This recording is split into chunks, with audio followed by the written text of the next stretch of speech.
I see. Yeah? I see. It's okay. Hello, hello, hello. You can hear me? 1, 2, 3, 4. Test, test, test. I love you, Eric. I'm so happy that you are here. You're my new video guy. I need you for my new empire to get the message out. Woohoo! Sorry? Pens? I don't have extra pens. Does anyone have extra pens? Save here what's going on here.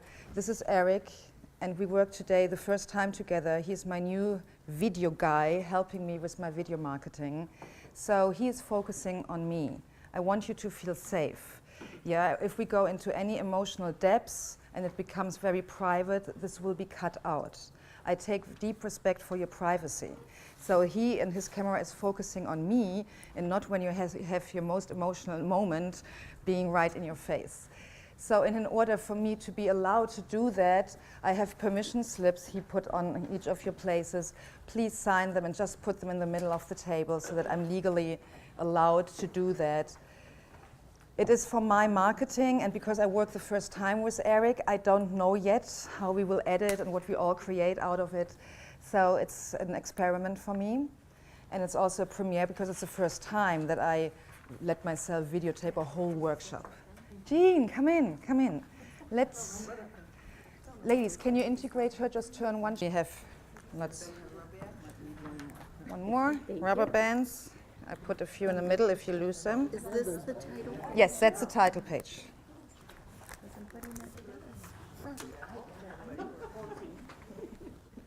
I learned through my more than 10 years of corporate training, never give out the whole handout for 2 reasons. Who knows what are the 2 reasons why you should never give your whole handout out?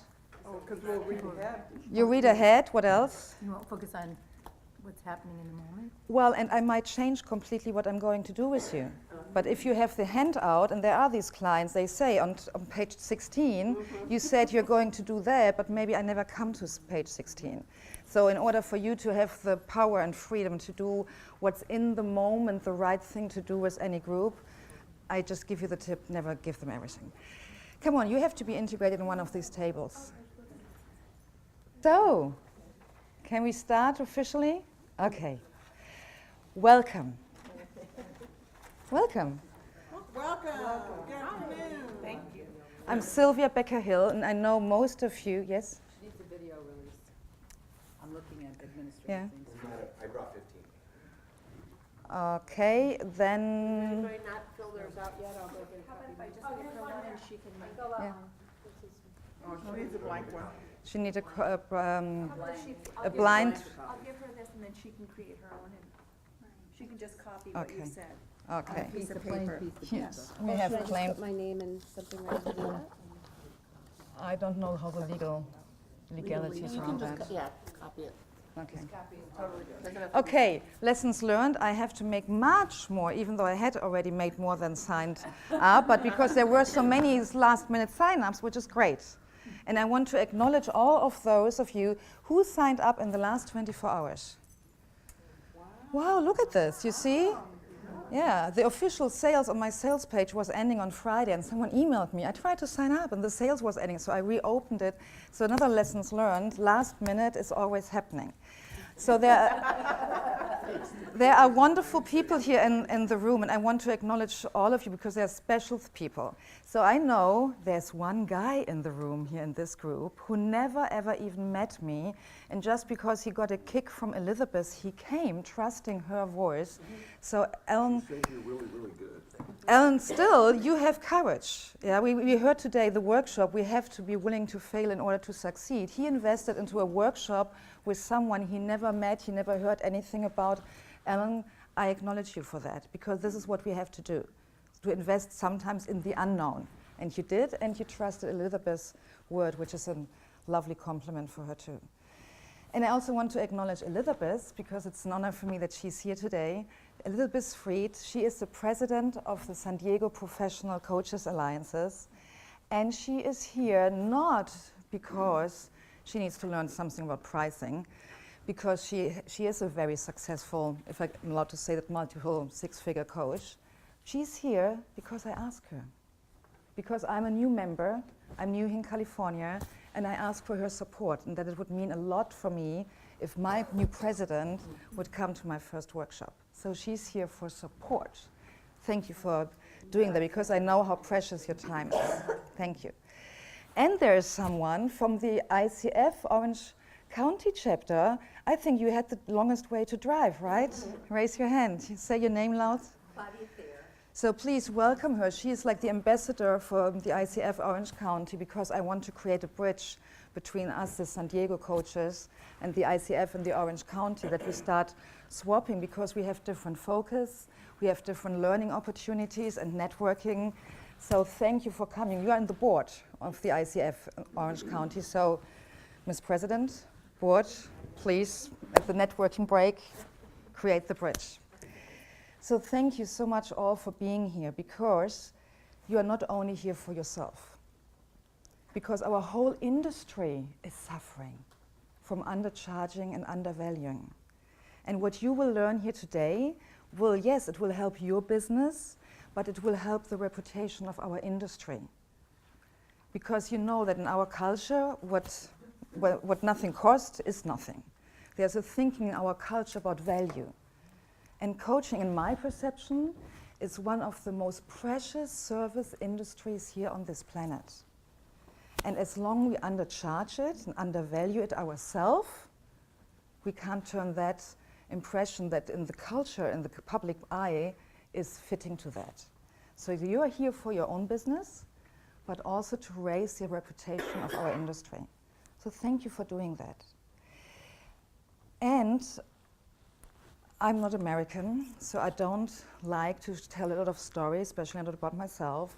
So I want to start with the focus on you guys. I want you to get to know each other a tiny bit, but already doing a first exercise in order to trigger your brain. Because some know me not under my name, Sylvia Becker-Hill, because it's a long name, and some people can't remember that. I'm also known as the lady with the brain, which has a bit of an ambivalent tone in it.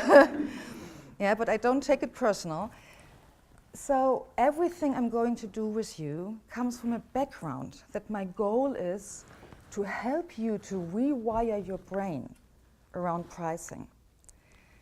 And whenever you work with your brain, or when you as a coaches work with the brains of your clients, you have to understand that emotions are like the glue for the content in your brain. So beliefs, paradigms, etc., they stay in place over years or decades because of the attached emotions. So if we want to start changing anything on an intellectual mindset level, we have to trigger the emotions which are keeping that in place. So while you will go on to introduce yourself to each other, you do it already with a small exercise which is designed to trigger your emotions. So I gave you some promises on the sign-up page, some positive ones, that you will leave today here with alignment, ready to raise your prices, and with a clear plan how to do it. What I should maybe probably also should have written there is the promise, I will make you feel uncomfortable today. I have to, right? Yeah, as long as we don't step out of our comfort zone, per definition, we can't learn, we can't grow, we can't change. So the afternoon will be in two big parts, two different chunks. The first part will be more big as a group transformational process where we do a lot together as a whole group. And in that first part, there will be lots of moments, hopefully, where you don't like me, where I trigger you, where I trigger uncomfortable, unpleasant emotions. I have to, otherwise nothing would change here, right? Then we have a break and you can recover and hopefully like me again. And then we have a second part where it will be very practical, where I use the easel, where we do a bit one-to-one coaching in front of the group, where we translate the transformation into action steps in the next 2 weeks. Today is the 13th. Yeah, the January has 31 days, so I promised you that by the end of the month, you will raise your prices and you will communicate that with your past clients, your prospects, and whoever is on your list or in your realm of reach. So the second part will be very practical. Okay? Are you up for that? Good. So how you will introduce yourself goes like this. And this is not an elevator pitch. Yeah, we don't network now here to make connections to sell or something. So you don't make, please, an elevator pitch. You simply say, and I demonstrate it. Are you willing to do it with me? Sure. Okay, this is Cheryl. I say, hi Cheryl, my name is Sylvia Becker-Hill. I work as an executive coach, and in the moment my average hourly fee is $500, and I would love to be able to charge $1,000. So you say your name, you say your business, and I know not everyone here in the room is coaches, and that's okay. As long you are, as I said, as long you are in charge of your prices and are not working for someone else who designs them, you are in the right place. So it's not important exactly what the difference is you make, the target group, everything we try to put into an elevator pitch. The most important piece is your name. What is your core identity as a coach, life coach, business coach, career coach, corporate coach.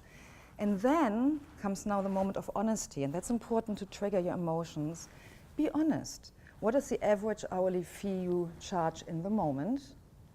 And then you say what you would love to charge. And the most important point is that you feel and sense how you feel while you say that. For example, it could be when you say, in the moment I charge $25, and I would be happy if I could charge $80. Maybe you sense a bit of embarrassment because the other person just said 500, and you feel in that comparison, whatever, triggered, small, embarrassed that you were selling it so cheap. I don't know. Maybe you say 25 and you feel proud because you think that coaching shouldn't cost more because you want to help. Yeah? Whatever it is you feel, for me it's important that you are aware of what you are feeling when you say honestly what is in the moment your average hourly fee rate, and that you then feel how it feels to say your desired rate. Maybe at the end of the workshop it's different, maybe it's even higher, maybe it's lower. The goal today when you leave is whatever the number is, that you feel aligned and good about it. But in order to evaluate the difference, how does it feel when I'm not aligned, yeah? When I'm trying and hoping to get there? And how does it feel when everything, my mindset, my heart set, my gut, just my whole being knows this is the right price? How does the difference feel? And in order for you to feel that, you have to feel where you start, okay? So try to do that with minimum 3, if possible, 5 people. Start with those you don't know. I repeat, you say simply your name. Hi, I'm Sylvia Becker-Hill. I'm an executive coach. My average 1-hour fee is $500, and I wished I could charge $1,000. Could we say our average project is, because I don't charge by the hour? So Yes, yes. Okay. Yes, if you have projects or packages or whatever your word is, what you use when you sell, you use that. And we also will talk later about the difference between hourly fees and project or programs or packages. Yeah. In the moment, my most important point is the numbers, right, because numbers trigger emotions in our brain. Okay? Other questions? No? Okay. So when we do a pair, one says I'm this, and then the other one says that back to yes. us, and then we move on. Yes. Okay. If possible, minimum 3, ideally 5 people, so that you have more research time feeling the emotions. Mm-hmm. Okay? Good. So please get up and introduce yourself.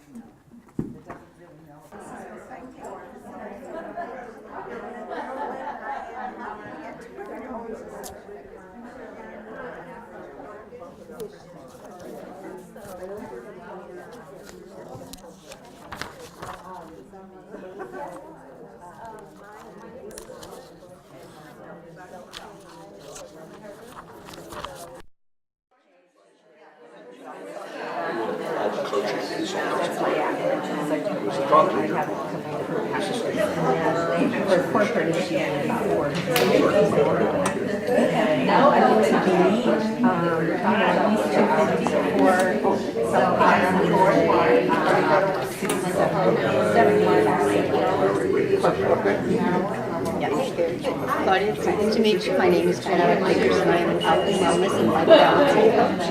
Right now, I don't charge anything. All my work has been pro bono up to this point, but I would like to charge. I would like to just have 75 is ringing a bell for me. But I'm thinking a little more, maybe I should say 75, but that would be for the session. So I guess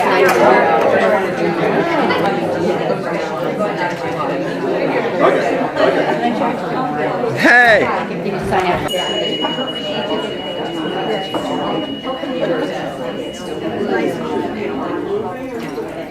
You sit down, please. Sit down, please. Sit down, please, and write down your emotions. Write down the first number, write down the second number, what you felt, and any aha or memory or whatever got stirred up. Sometimes our brain is a surprising producer of interesting insights. So whatever it is, make yourself some notes. I treat you here as researchers for your own brain.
So per table, I would like to hear one voice. We don't have time for all of you, but just to give a quick impression of the research. Who would like to share here at this table, just quickly, what was surprising, any aha? Yes. I don't know, I had an aha because I realized that sometimes in my profession, you know, I'm a psychiatrist over there, so I want to help people. And everybody needs a hand up at some time, so I am very eager to give away my services so that I can help people, because a lot of times they start from ground zero and they don't have the means to do that.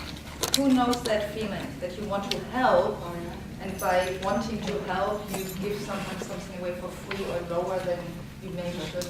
Thank you for sharing it. Any inside ahas at this research table? Here, look at this. I was very comfortable with my first number, and in my head, I wanted to double that, but I was still comfortable with that first number. With the doubling, I thought, well, that's still reasonable and not out of the market, so I pushed myself to 3 times what I thought I would, you know, what I'm currently getting, and that was very uncomfortable. I started saying, well, will the market bear that, blah, blah, blah. I started questioning myself. Interesting. So, and we all have that. It's like a threshold. The threshold of comfortability with a certain number. And when we grow as coaches or businesswomen, businessmen, over time, that threshold has to grow, or we get stuck in a certain small business model. Yeah, so and there are different discussions on the market, how often you should do it. I had some mentors who told me you should raise your prices every year. I don't think so rigid in these kind of structures, because for me growth is something organic and not a linear process. So I started 16 years ago, so I raised my prices a lot and quite often, but not in this strict like every January, because it had to do with the personal growth which has to happen inside of us first. And when you have an intense personal growth year, it could be, I did that in 1 year, I raised my prices 3 times, and 2 times it was doubling in that year. because it was such an intense year where I, as a person, as a human being, was growing, and my confidence level and my clarity level was growing, so I felt comfortable. And maybe then there were 2 or 3 years where I didn't raise my prices. So please, when you hear these kind of tips, when to raise and how, make sure it works for you and you have real alignment with it. Because, and this was something the core of my workshop here today, if you do it too early or the number is too high, it's not aligned with that you feel good about it, what will happen? You won't do it. You either won't do it, or if you do it, what will happen? Opposite. People sense that. Yeah. There is something in our voice where the self-doubt or the doubt that maybe the client can't afford it, whatever doubt it is, it gets transferred. And how will the prospect, the future client, feel when they sense that doubt? They don't feel safe. And that's the thing, that's one of the first gifts I want you to get. If you are able to confidently state a high price with confidence and your whole being is aligned, the first gift is safety, a sense of safety, of being safe with you for the client. Clients don't hire us when they don't feel safe with us. Diane. I know, for me personally, the more education I get, the more workshops, I'm that much more valuable. So then I feel justified in centered to charge the extra. If I've gone to, 5 workshops or got certified in something this past year, I'm more valuable than I was last year. So I'm going to up those prices to reflect that, because that gives me the confidence when I get more educated. Excellent, So, thank you. I think that is- Yeah. Yes, Beverly? Thank you. What you said is exactly what's been happening with me, and I've been told that before, but I still didn't have the confidence to get through it. So in a sales call, people hear the lack of, when I get it to the numbers, like when I'm talking about what I do, I'm totally confident. When I get to the numbers, my energy level changes. I'm not confident. They hear it, and I don't close the sales. So I get tremendous number of leads, not so much on sales closing. So what you said, just hearing you say that, just helped me so much. And the other thing that you just said, I still charging about what I did when I went into my own business 6 years ago, because of what I think the market will bear and because of not being able to get the rate because of my lack of confidence. The fact is, I know so much more and I'm so much better. I mean, I was good to start with, but I should be charging more. Yeah.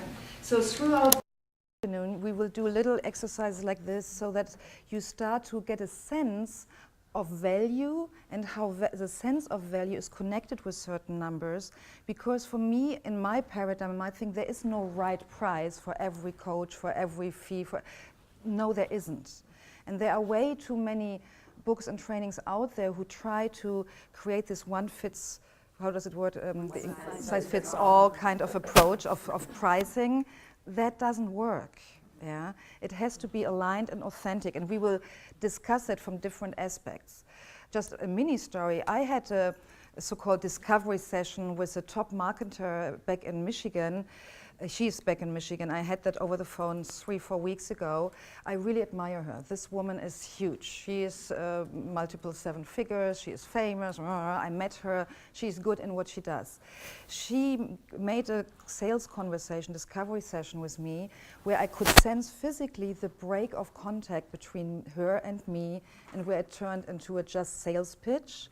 And the number she wanted at the end, it was for a 4-hour VIP day on the phone, plus 3 times 45 minutes follow-up, $15,000, and I laughed.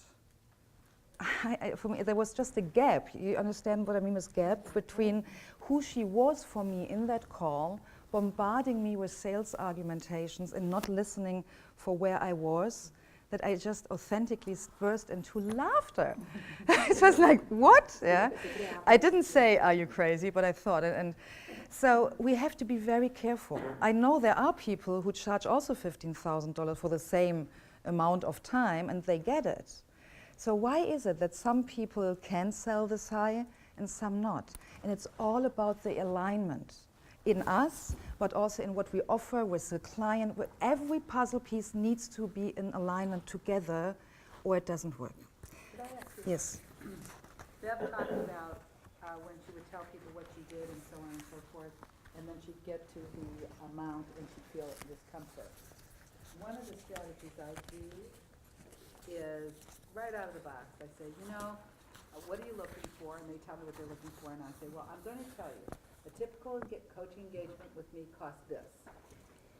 If that is out of your budget, then I'll be happy to refer you to somebody else.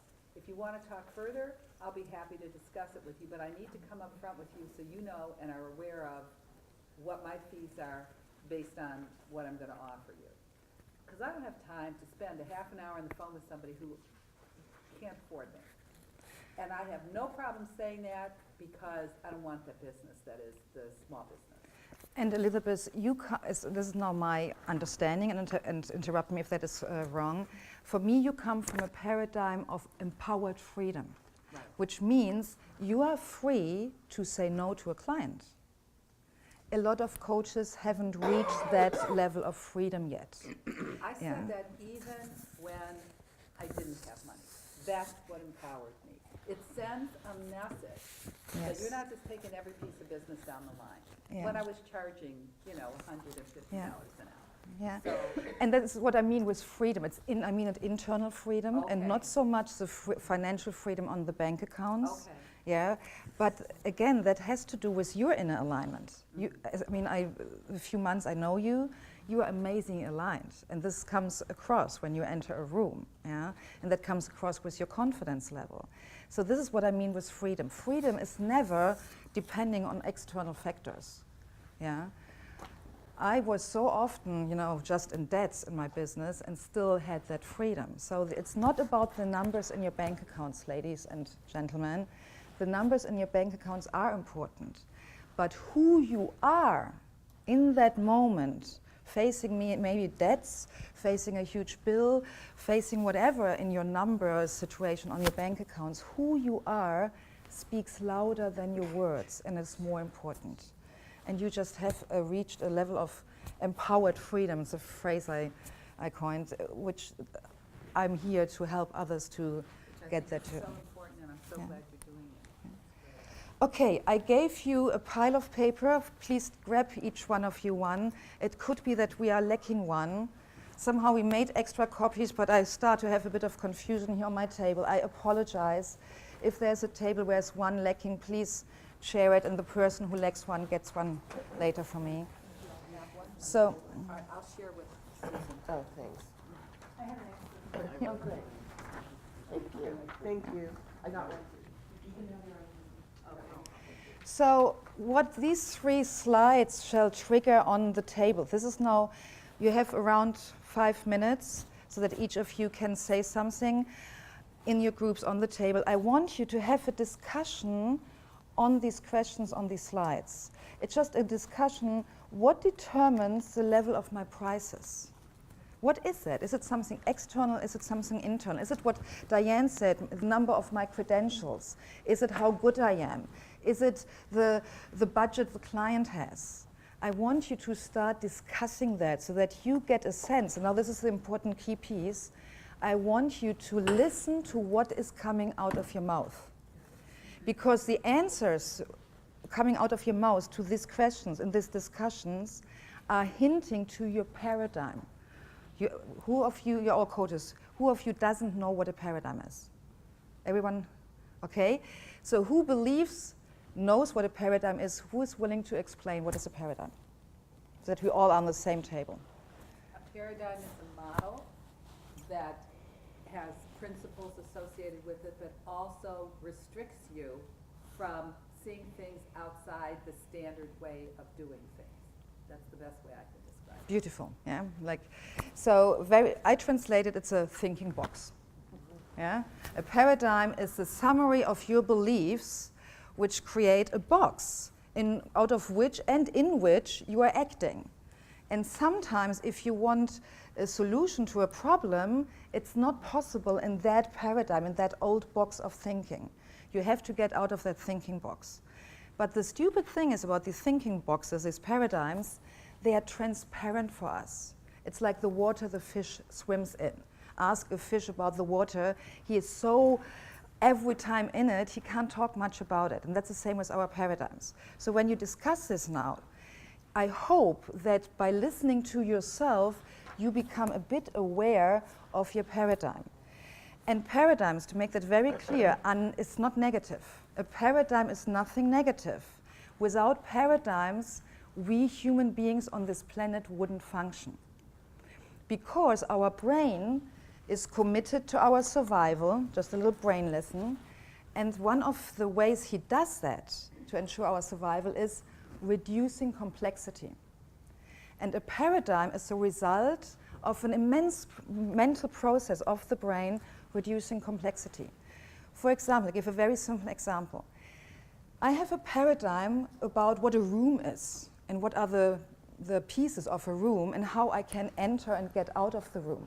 I know, for example, that this is a door, and this here I can push to get out. If I wouldn't know that, a part of my brain, while I try to facilitate the workshop, would be busy thinking like, oh my gosh, where am I? What is it? When the fire gets out, where do I get out? Where's a hole? How can I get a hole in the wall? You know, if I wouldn't have the paradigm subconsciously stored, what is a room, how do I get in and out, I would be quite distracted and exhausted 5 minutes into the workshop. So paradigms them in themselves are absolutely necessary. The problem is they are liberating because of their efficiency of reduction of complexity, but they are also limiting. So if you want to change something, raise your price level, you have to change your paradigm accordingly. And this is what we are going to do this afternoon. So it's not about the goal not to have any paradigm. The goal is to have an empowering paradigm which helps you. So please, maximum 5 minutes, discuss these questions. It's not about the right or wrong answer. It's about you becoming aware what you believe. Go. Someone has to start talking.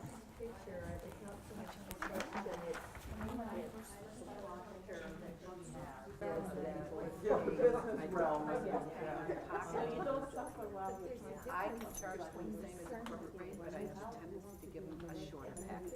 And that's how I'm balanced, because they can afford X amount of dollars and just do it real quickly.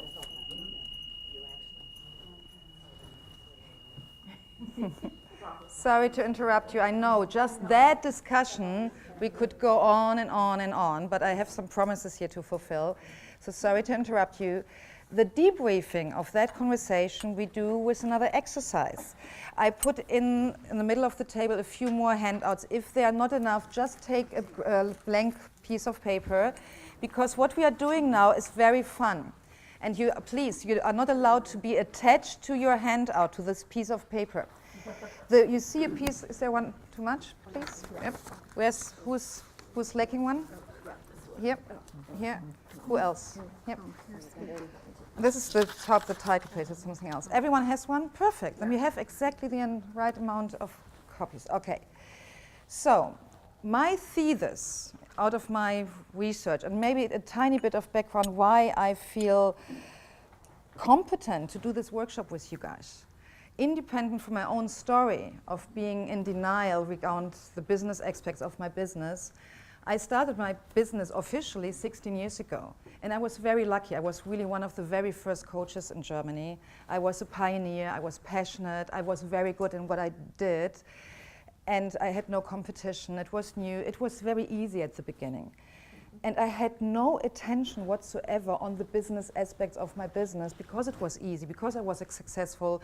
I made in the first year already quite substantial revenue. I haven't thought much about it. The interesting thing which taught me that I have to look at the business side came for me as a big shock 5 years into my business, because at that time in Germany, entrepreneurs who started a new business were supported by big initiatives from the government to start businesses. And one initiative was with our tax department that newcomers like me didn't need to pay taxes for the 5 first years. Oh, wow. You think that's lovely? For me, it was a killer. It was an absolute killer.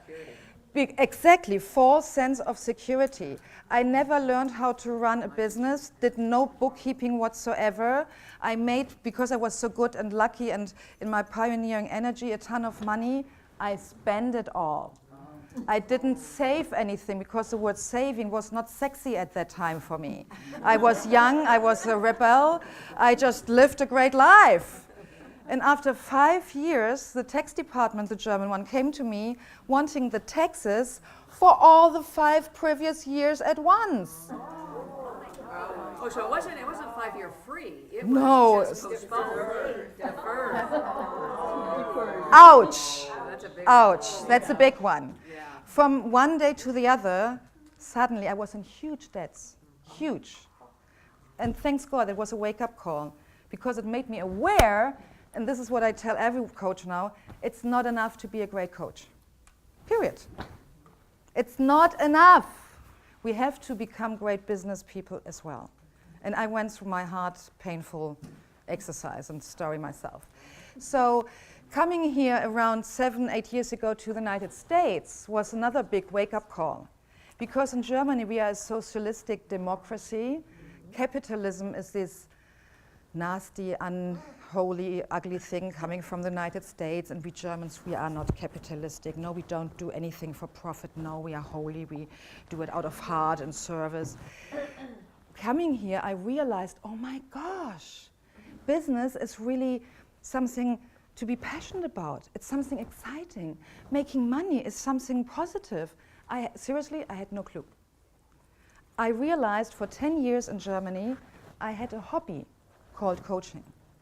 And I was lucky because I was so good and always in the right moment in the right place. I made quite a ton of money with it, but it was still a hobby. And this is another workshop where I distinguish exactly the criteria, what is a hobby, what is a business. To make a long story short, in Michigan, I was active in the ICF chapter there.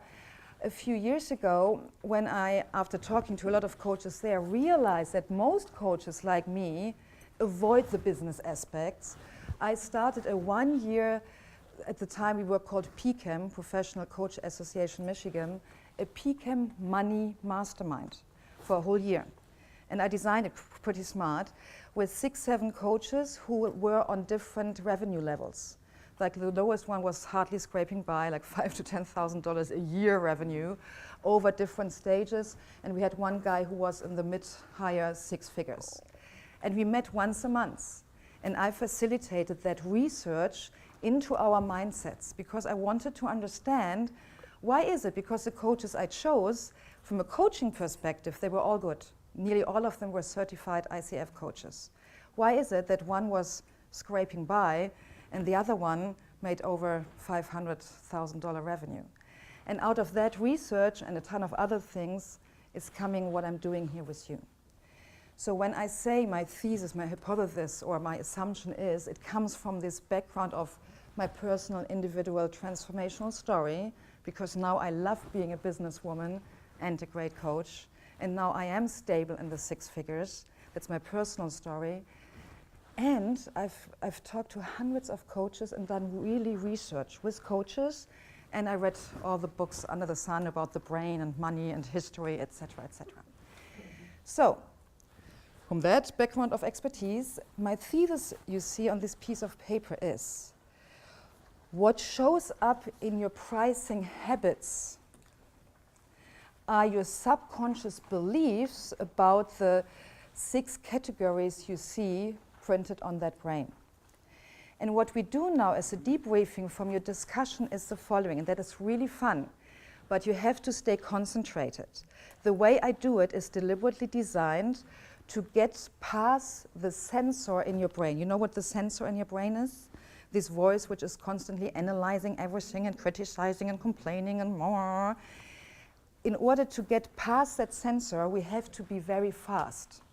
And the workshop in the morning was perfect as a setup. You have to be willing to fail, to just do it, do it, do it. What we do is, you look at this, wait, Ashley, oh, you're not right, okay. No. Wait, yeah, we have to do it all together in rhythm. It's a group rhythm process, and every table does it at the table. You just look at the brain, you see one of the categories, and the first belief which comes to your mind, you write it down. I make an example. When there is your clients, what are beliefs? My clients can't afford me. Could be a typical belief.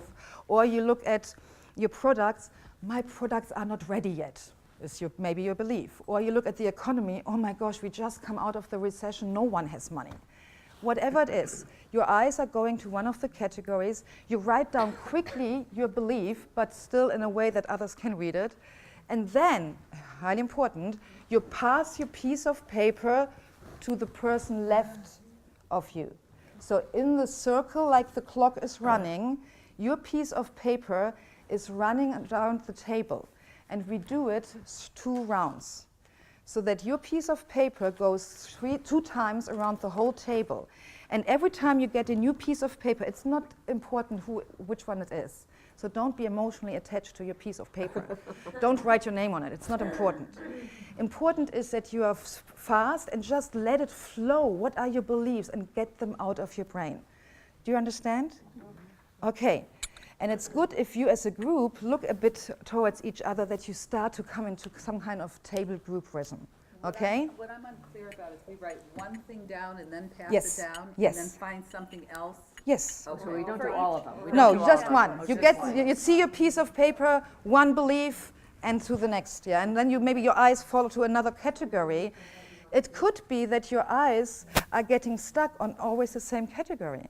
Maybe you have most of your limiting beliefs, paradigms in 2 categories. I don't know. It's an open research. Allow yourself to just let your brain, your hand write, pour it out. It's nothing about perfectionism here in the moment. So allow yourself to be un-German, okay? Okay, ready to go? 1, 2, 3, go.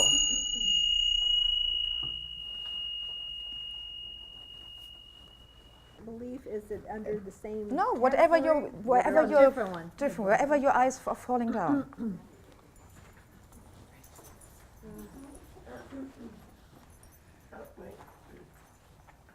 I'm trying to set a rhythm, right? It's okay. It's okay. When you're done, just pass it on.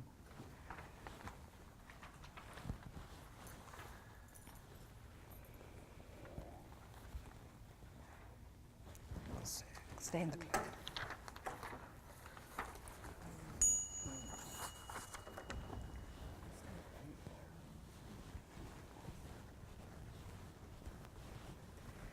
You write quickly one belief on one of these categories, and then you move the paper on.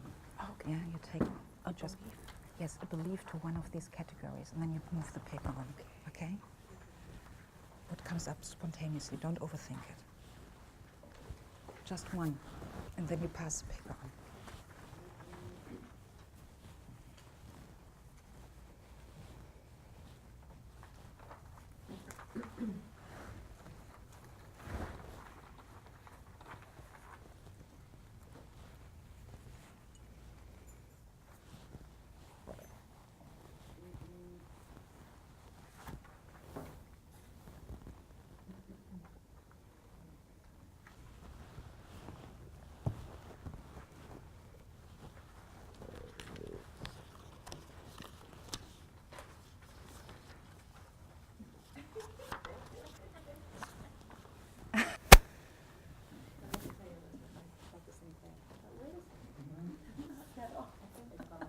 Excellent. Go around again. Have more. Yep, you are so fast, this group here. Go around again, because the other groups have to catch up a bit. That's for fancy.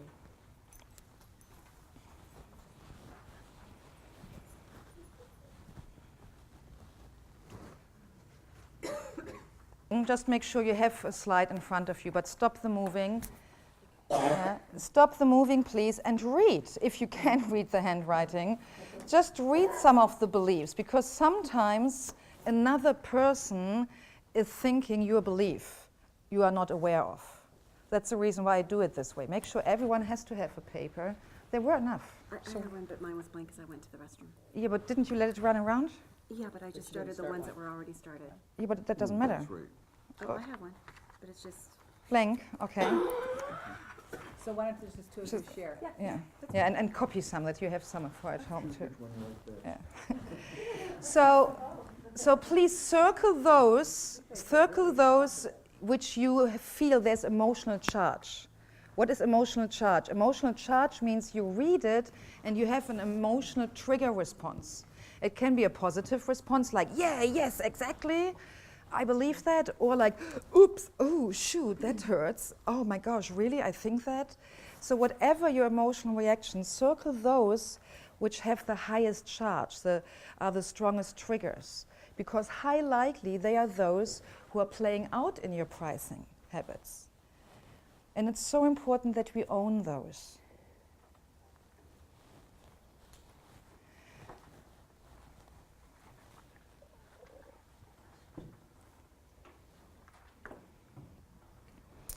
Okay, let's hear from the center table. You were so fast. Please, one of you, or one or two examples, what were like core beliefs which you saw in variations coming up, or what were your ahas? Researchers, tell me. What was surprising or shocking or interesting, Diane? Under economy, someone wrote is great. The economy is great. I don't see that yet, so that was I kind wrote of that. enlightening for me. This I'm one like, says- really? It is? Yeah, this one says it's horrible. Hey, this is highly important. Ladies and gentlemen, do you hear that? Are we all on the same planet, same continent? Yeah, same country, state, same city. So one person thinks the economy is horrible, the other person thinks the economy is great. If you're German, you would ask, well, that's not possible, so who is right? Yeah. I don't ask that. Yeah. I ask which of the two beliefs are empowering your price design. Because we can't evaluate, in a German style, which of these both beliefs would be the truth. There is no the truth. And I don't mean this philosophically, I mean that really just simple as it is. Because depending what criteria you use to evaluate the economy, you come to completely different results. For me, both sentences are correct, depending on how you look at it. One of my spiritual trainers, it's like he drove me nuts, because with every question I came, his answer was always, well, Sylvia, that depends how you look at it. For every question I ask him, standard answer. Well, that depends on how you look at it. So the question is, I phrase it differently. The question is what you believe about making beliefs.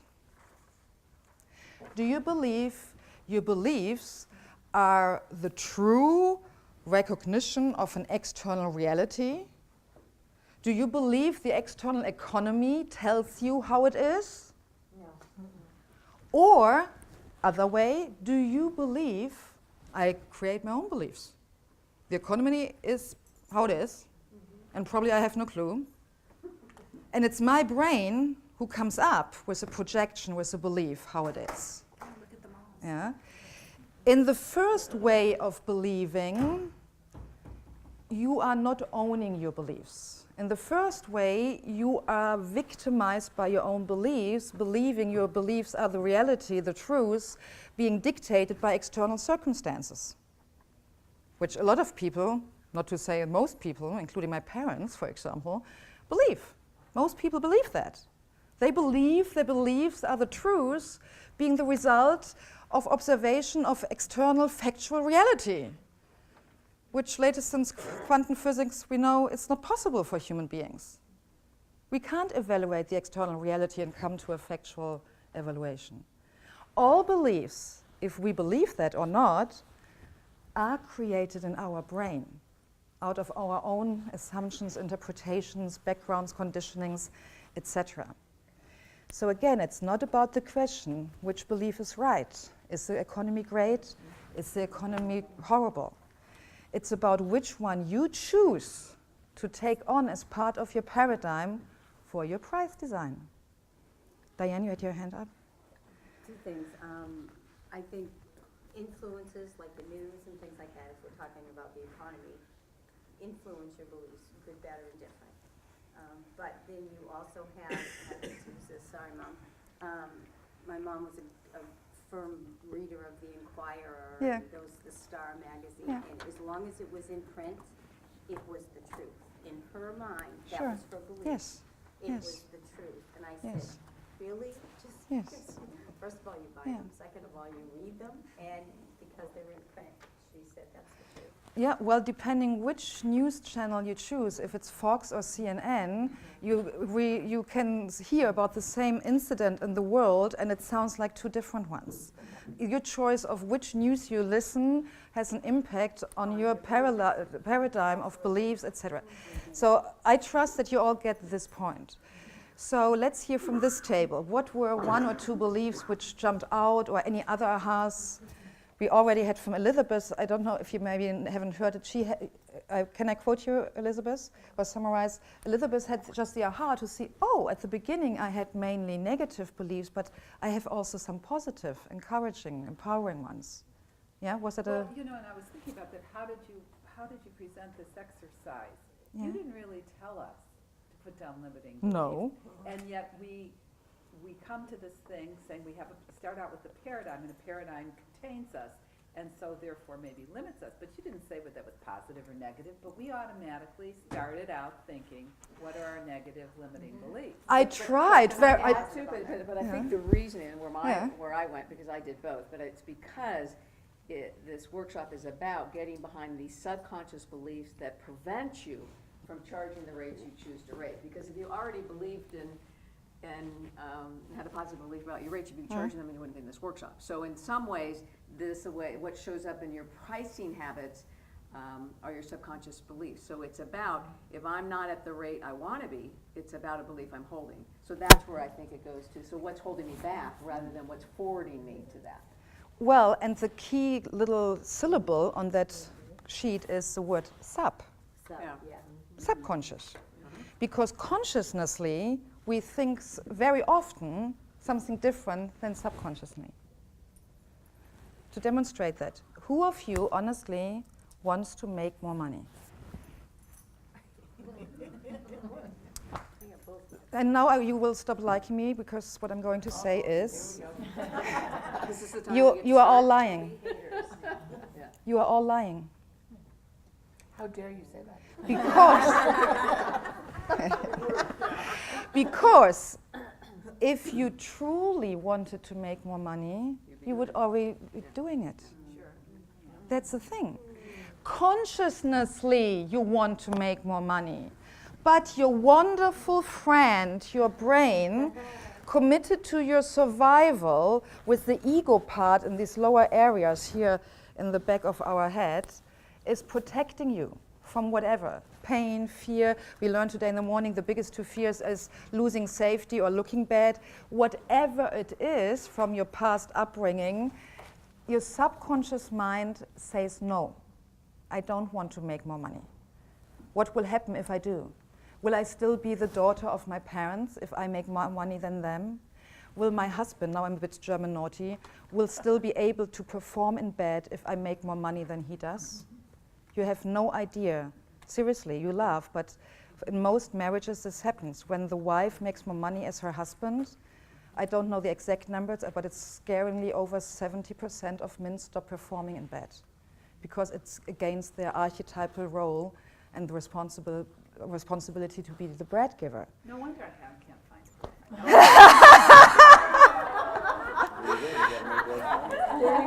Elizabeth, there's a kernel of truth in it. Yeah, so I had once one of my female executive clients I coached back in Germany. She was on the top level of a global organization as a woman, and as here in the United States, she made much less on the same level as most men. And that thing came up because most women intuitively, subconsciously know that. If I make more money, it's like a choice. Lots of money or fun in bed. And most women subconsciously choose to sabotage their sales attempt. Either she in a corporation, they're herself marketing, or as entrepreneurs, our price design. So there, whatever is going on in your subconscious mind, if that is not aligned with your conscious mind, it will not move forward. And we will do a fun demonstration, but before we do that, here at the third table, tell us, what was your aha or your key belief? I think one of the things that came, so I circled, you can't ask for money, but I also circled, my workshops can transform lives. And the conflict between those two, I'm like, why the hell wouldn't I ask for money if I know that what I'm offering is going to transform lives? Yes, I hear you. That for me summarizes beautifully this identity gap, this pain in our industry. Because most coaches I know and ask about their products and services, most people know the value of what they offer. And they have this big calling and big hearts and commitment to sacrifice some private whatever in order to go for that. And then there is this identity of the undeveloped businesswoman or businessman who can't keep up with that sense of value. And this is what we are doing here, to heal that gap between these two identities, these committed, great, wonderful service provider, coach, whatever it is you do, and the underdeveloped business person. And this is a cultural gap that has to do with our religious backgrounds, independent what religious life you live now. You are growing up in a culture of environment. You can be an atheist and say, I have nothing to do with religion. But you grow up in a cultural environment where there are beliefs imprinting all of us. And as long our work, being a coach, is holy and spiritual and meaningful, but making money is salesy and evil and dirty and ooh, can you sense there's a gap? So let's get this really clear through one demonstration. Who is the strongest, physically, muscular-wise, the strongest person here in this group? Well, Eric, we need, what? Are you the, I'm not projecting, are you the biggest and strongest? Are you willing to be my demonstrator here in front of the ladies? You maybe have to put off your jacket, is that okay? Not more, just the jacket, just the jacket. I don't want to be attacked. Okay. Woo! So, and now I need, he has 2 arms and 2 legs. So I would like to have 4 very strong ladies. Who of you is very strong? This is going to hurt. Make sure they're So strong. are you physically okay? You have nothing where we could... Not before this. Do I need to sign something that you don't That sue may me be a for? good idea. Okay. I am So- a lawyer, don't forget. That's great, because you know, so I declared you're responsible for your limits. You say very loud, stop, and we stop immediately, Call okay? that assumed risk or something. Okay. Okay, good. So 4 strong ladies, please come in the front of me. Strong ones, come on, okay. 4, okay. So, do we have 4? So, Looking at those muscles. Oh, yeah. Okay, two of you, one is lacking, okay. 2 of you need to be able physically, of the ladies, to go down so that you can hold his ankles and his leg. Can you physically do that? Okay. You go, okay. Let me explain first. You raise your arms to the front. Yeah. These 2 ladies, you hold his hand ankles. Not now, not pulling, just hold them, that you know where you are. Is this why you invited me over here? Clear? And you guys, you are the angels. You are the conscious, positive. I love you guys. Yeah. So, and you try to get to your vision. Okay, the vision is here. You try to get here, and if he says stop, ladies, you stop immediately. Would I only say that if I was afraid I was about to be hurt? Why would I say stop? We don't want you to fall over. Exactly. We don't want you to fall. That. Okay. Okay. Ready? You are clear about your vision. Ladies, you are clear about your role. Okay. 1, 2, 3, go. You can't do that. Try to walk. You have so much to We need more subconscious mind. Can you, subconscious mind, hold him? You can do it. You can do it. You're a leader. You're a leader. Come on. You can do it. You can do it. You can do it. Go, big applause, big applause. And look, I got money for it.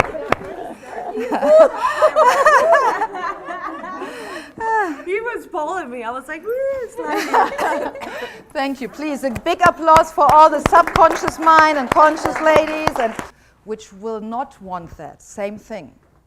And this is called the ambivalence of reaching goals. It's an ambivalence.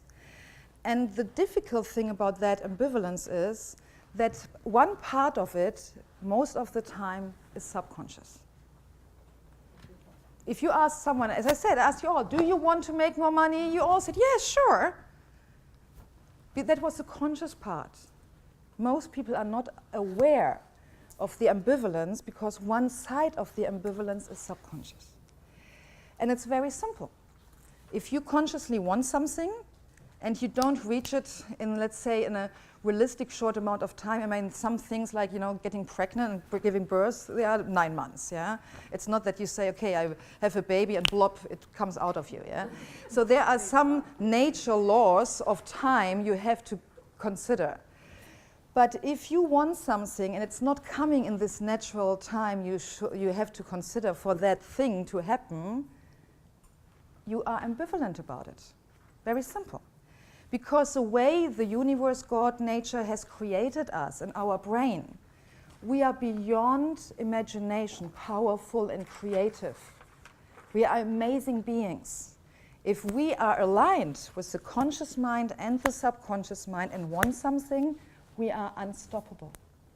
Literally. I believe, and I don't want that to sound new agey or something, but I believe that we are divine, unstoppable, creative manifestors.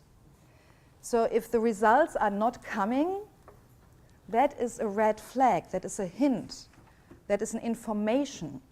Uh-oh, I must have some ambivalence about that. And part of that must be subconscious because I wasn't aware of it. I thought I want that. The pay rise, or the guy, or the new house, or the trip, or whatever. If you don't get the results you want, there's a subconscious ambivalence. The energy is dropping already if you went to the loo, so we will make a short break, but really, really short, and we will have later another one. We are still in the first half of the whole workshop, the transformational part. We make a short bio break, 10 minutes, and then we do a transformational ritual where we make the paradigm shift. And after a bit more like rewiring your brain, then we do another short break, and then we go into the very practical part of the workshop with planning out really very specifically how do you package, how do you price, and how do you communicate that in the next 2 weeks. Okay? 10 minutes break now.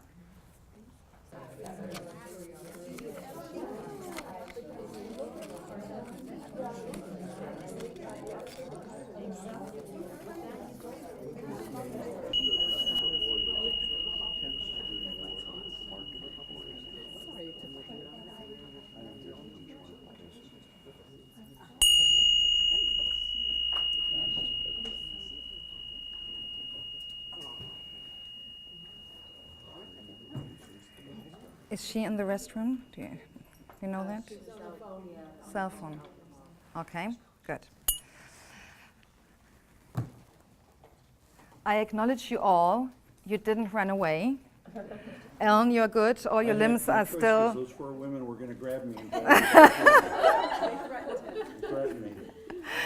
Yeah, I tell you, ladies, at the end of the workshop, what he will say about what was the most impressive thing, I don't go into the details. Okay. So, I'm getting now excited because we are moving towards one of the high points of today in the afternoon. And I want to clarify the frame for your expectations because the brain always projects expectations into the next moments of your life. And when these expectations are not getting filled, the brain experiences disappointment and your energy drops. So I don't want that. So I want to be very precise in what we are going to do and what I can promise you will happen as much that is under my control. As you obviously know, I can't control each of one of your individual brains. Yeah, I'm not a neurosurgeon with a knife going now here in every head. And what we already discussed and hopefully saw, and please nod when you agree and raise your hands and say if you have questions in a moment. we steered up a lot of different beliefs. Is that correct? Yeah. And we steered up some awareness of emotions also linked with these beliefs, okay? And we also are clear that as long your beliefs and emotions are not aligned with your conscious goal of making more money or raising your prices, it will either not work at all, or as Ellen so beautifully demonstrated here, it's quite hard. I mean, you were fighting, right? Fighting to get forward. I refuse to lose. Huh? This is the other thing. I started to have some kind of unintended discussion on my Facebook page with some people about the notion of hard work.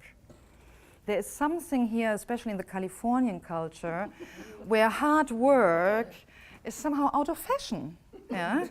People don't like to work hard. And I realized through these discussions and comments, etc., it really depends on your paradigm of what hard means, of what hard working means to you. I love to work hard. I get bored when I don't work hard. But for me, there's a huge distinction between hard and hard, you know, or hard and frustratingly hard. Because, yeah, exactly. And I was thinking, what is the key distinction between, let's call it the joyful heart and the hard heart, the dreadery heart? And for me, the key element is in this difference is results. When I work hard and I experience I'm moving forward, I'm making progress, I see results, that's like a feedback from the universe. It's a reinforcement of what you do. But when you work hard and you don't experience any progress, nearly no results, wow, that's a feedback which is just frustrating, which hurts.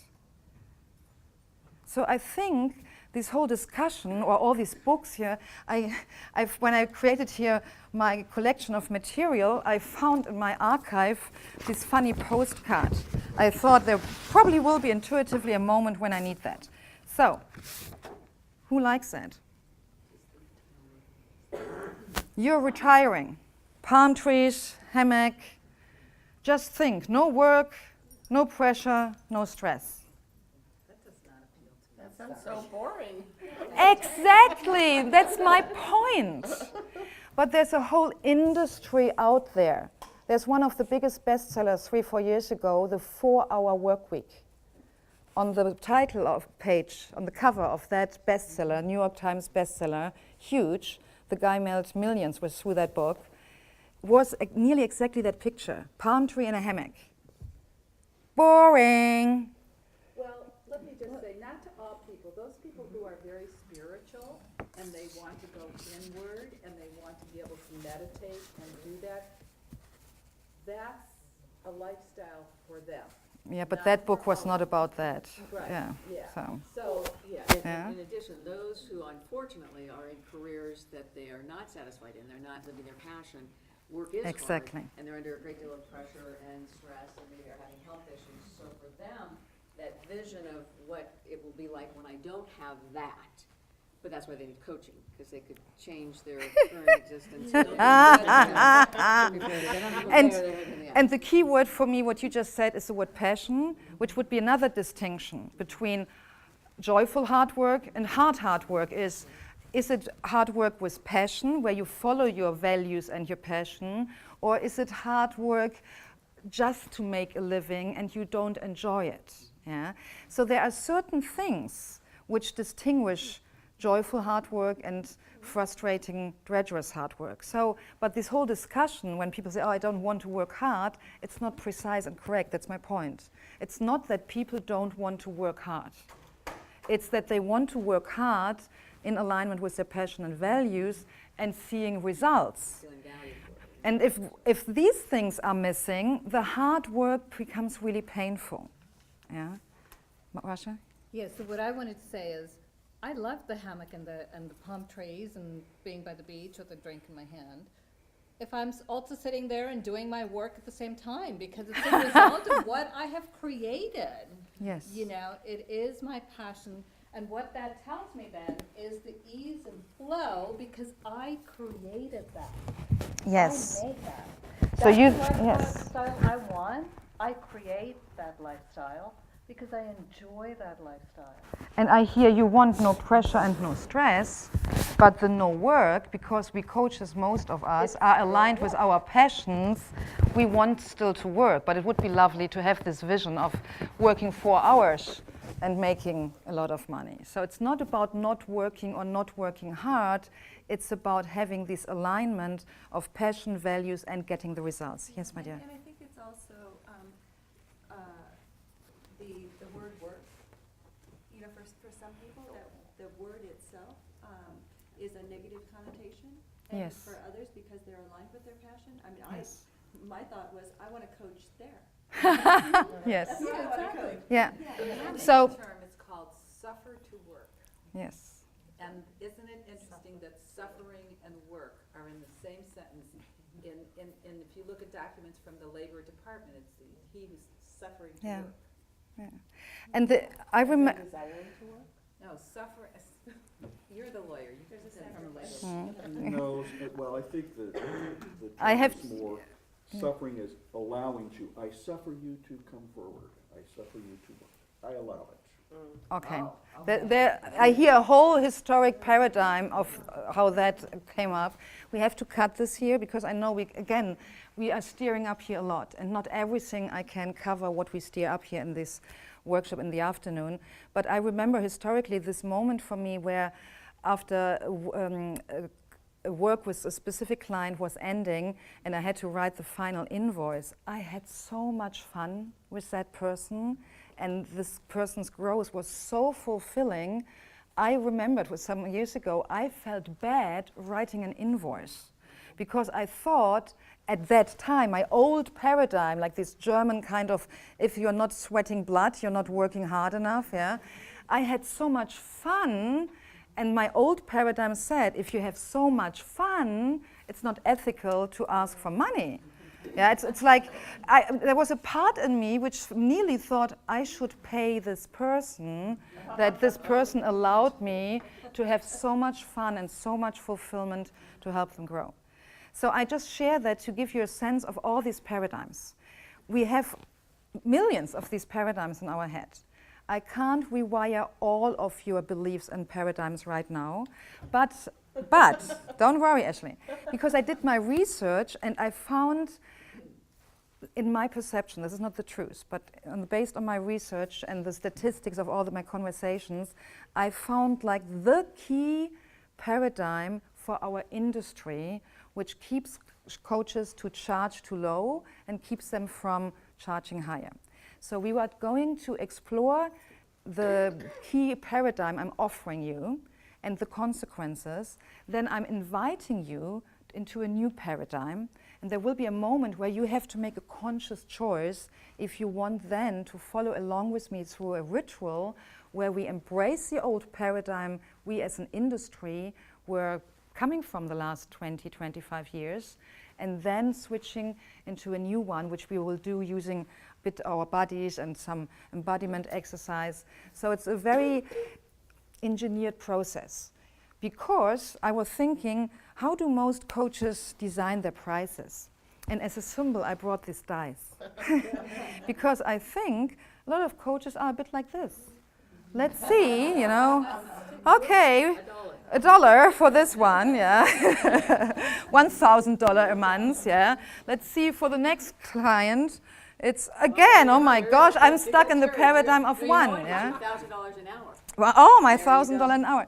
So some coaches have this kind of throwing spaghetti against the wall, throwing the dice kind of approach. And being German, I had a little prop which one of my boys stole. I couldn't find it this morning. Do you know which is the best engineered car in the world? And be careful what you say. Which one is it? Thank you, my dear. Yes. Do you know how many engineers they have in the sound department for the sound of closing the door?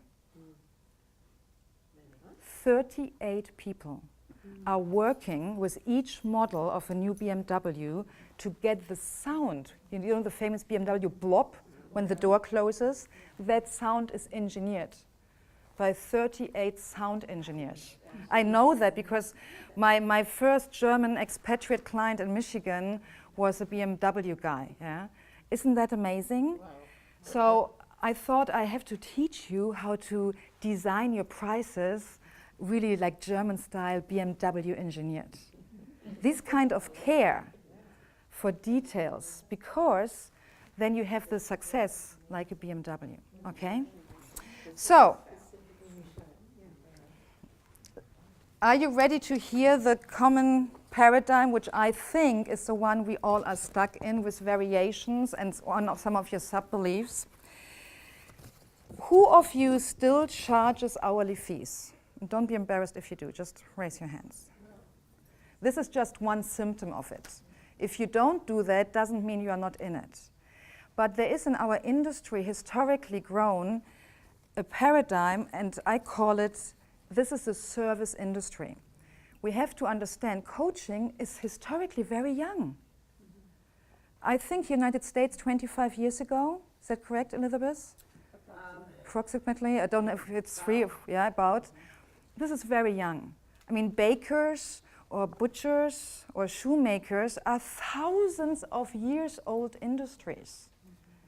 We are 25 years old. This is baby.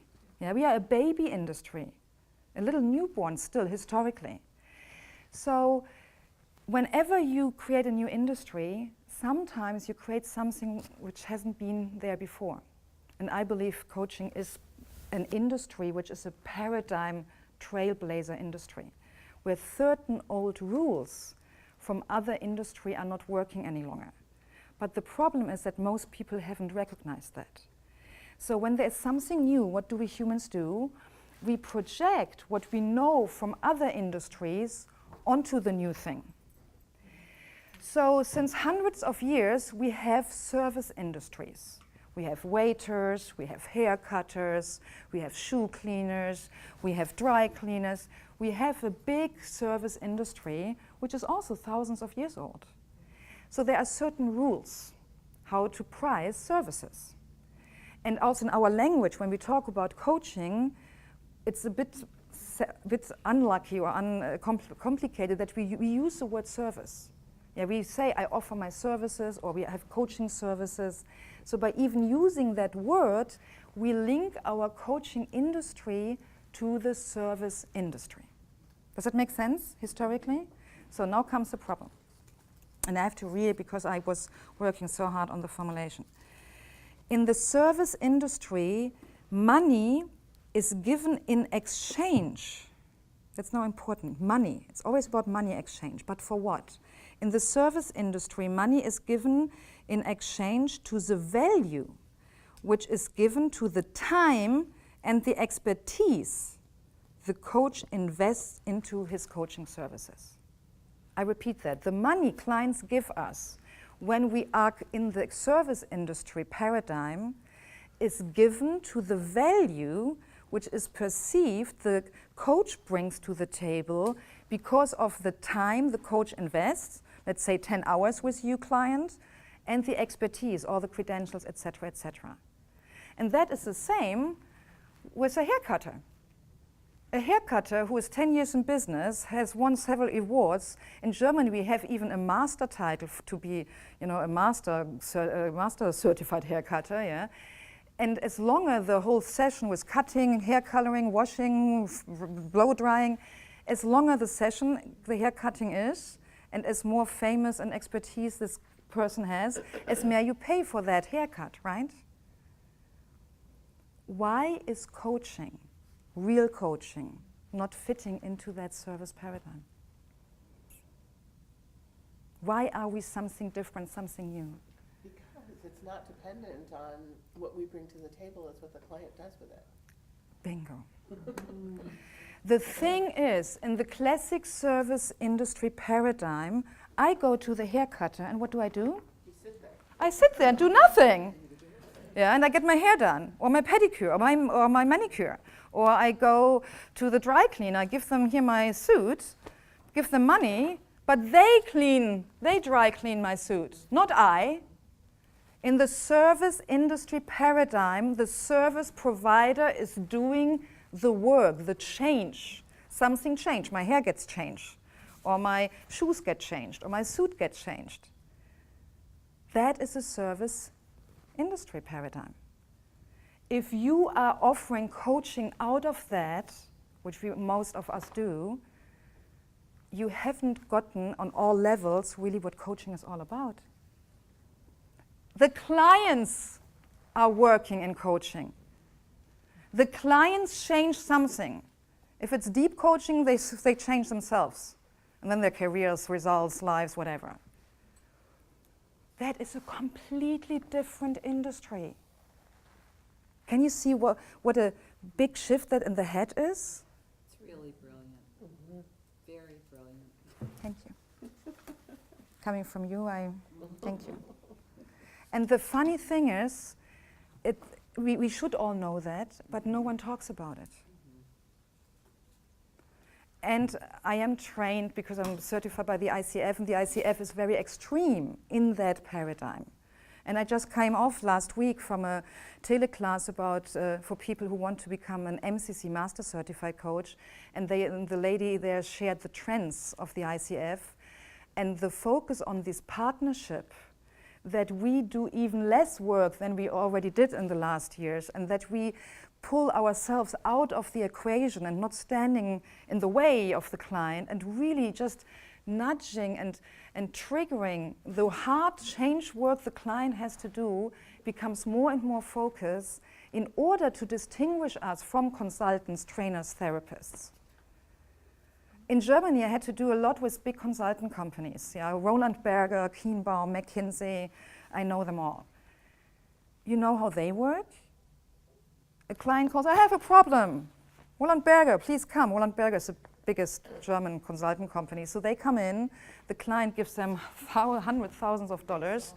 The consultant company comes in with a team, they analyze for a few weeks, they make assessments, then they go back into their headquarter office, they create a report, 250 pages, and then they come back to the client. Here is our report, our analyzation, and our tips, our advice, our strategy. That's something different. That's great work. I don't say anything negative against consultants. So they leave, they do the work, they create 250 pages. That's also part of the service industry. We are not that. Do I get through to you? Okay. You want to hear the new paradigm I'm offering you?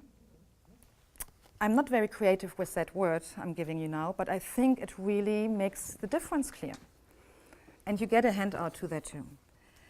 In my words, the new industry I officially, historically declare we are in is the transformation industry. And the difference now is, in the old one, in the service industry, I told you money is given in exchange for time and expertise the coach brings to the table, the service provider brings to the table. In the transformation industry now, this is the key which hopefully helps you to align all your values with raising your prices. This is the key point I need to get across to you. Money is given in exchange to the value. Again, money is always exchanged for a value, but the value now is differently defined. Money is given in exchange to the value the client attaches to the solution he or she seeks, and which the coach or coaching helps him to accomplish. I say that again. In the transformation industry, money is given in exchange to the value the client attaches. I say, do you hear that? The client attaches. Not you, not we. The client gives us money in accordance to the value he or she attaches to the solution they seek, and which we as coaches simply help him or her to accomplish. One of my most touching, most beautiful Christmas gifts this year was an email from a client back in Michigan I got. As you know, most of you, I'm an executive coach, corporate environment. I'm not a therapist. I'm not a sex therapist. I'm not a relationship coach. But through some weird coincidences in Michigan, I worked with an executive couple for a whole year because they begged me to work with them because you can't know them, so I must be straight. Since 4 years, they had no sex with each other. Since a year, they haven't spent a night together in the same room because they couldn't stand each other, but they had 2 young kids. And they sensed that somewhere there is still love in them for each other. They went to a sex therapist, made no difference. They went to marriage counseling, it made it worse. And he was the president of a company in Michigan, and one of the executive coaches working with his leadership team knew me through the ICF community and recommended me as a coach. So I met this couple, and I told them, I'm a coach. I'm not a sex therapist. I never worked with anyone having your kind of issues. But seriously, I mean, for me, it was completely out of my comfort zone, but they convinced me to work with them. It took a year, and I was 3 times close to giving them up, like saying, I'm sorry, I can't help you, here's an address of a sec.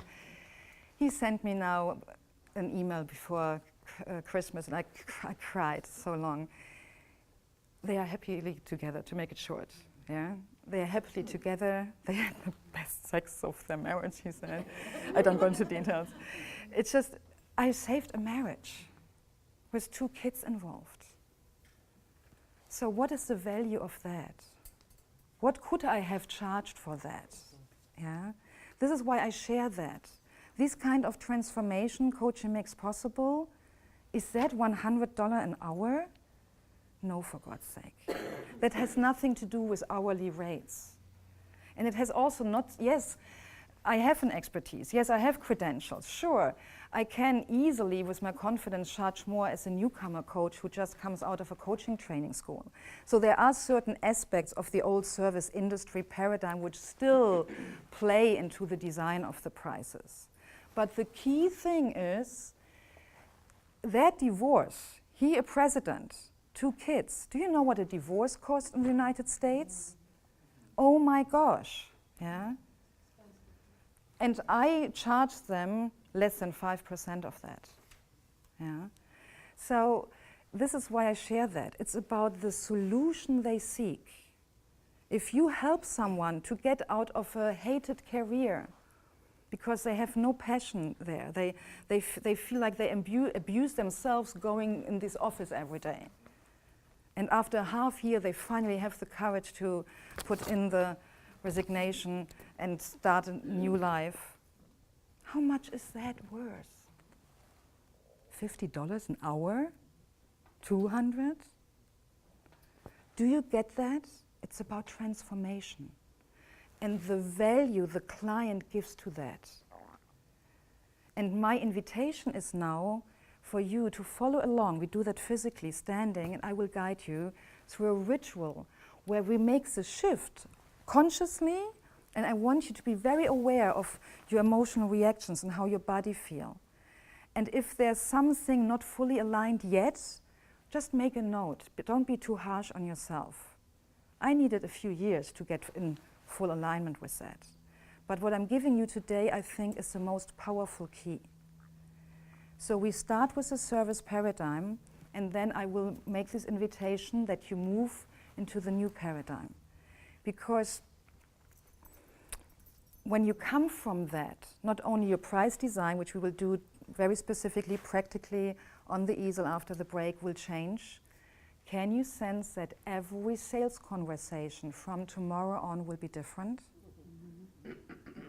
About what will you talk in a sales conversation from tomorrow on if you are coming from the transformational paradigm? What is the focus? Their goals. Their goals, and what else? What is the value? The value of their goals. And now, a $100,000 worth of tip. Don't stop there. You ask for the goal, you ask for the value, and the trick, which now allows me to charge whatever I want, is to ask them, what are the costs if you don't reach that goal? What are the costs? So I repeat it, you ask for the goal, you ask for the value of that goal, and then the key is to ask for the cost if they wouldn't reach that goal. What you do by doing that is, and this is the biggest challenge for most coaches. That was my block in sales. When I solved that, I can sell anything and everything to anyone. I realized a few years ago with my mentor Pamela Bruner, great, wonderful woman, multiple 7-figure coach, mentor, great. I realized in my sales conversations that I was the mummy, the mother, the mammy of my prospects. I was too nice to them. I was comforting and coaching them already in the sales conversation because I couldn't stand that they were in pain. So I made my prospects in my past, because I'm such a great coach, 3 powerful minutes of coaching in a sales conversation, they already felt better. My goal was that they like me, sure, need of approval was another part of it. So I wanted that they like me, and I wanted that they feel good when they talk with me. Do you think people buy expensive coaching when they feel great? No! They don't need it any longer. So all you do-gooders here, yeah, all these holy people, you want to help people and be nice and liked, you can't sell when you come from that. So the challenge for us big heart-centered entrepreneurs is, during the sales, you have to literally push the prospect into their own shit. If you don't make them smell the shit and be in connection with their pain, they will not buy. And that is, I think, emotionally the biggest challenge for these heart-centered spiritual entrepreneurs. Because we all are so ethical, we don't want to hurt anyone. But the point is they are already hurting in their life. It's not you who are hurting them. You are just bringing awareness in the moment to the pain which they have in their whole life because of a wrong career or wrong attitude towards health or whatever. They are already in pain. And in a good sales conversation, as a coach coming from the transformation paradigm, you help them to be aware of that.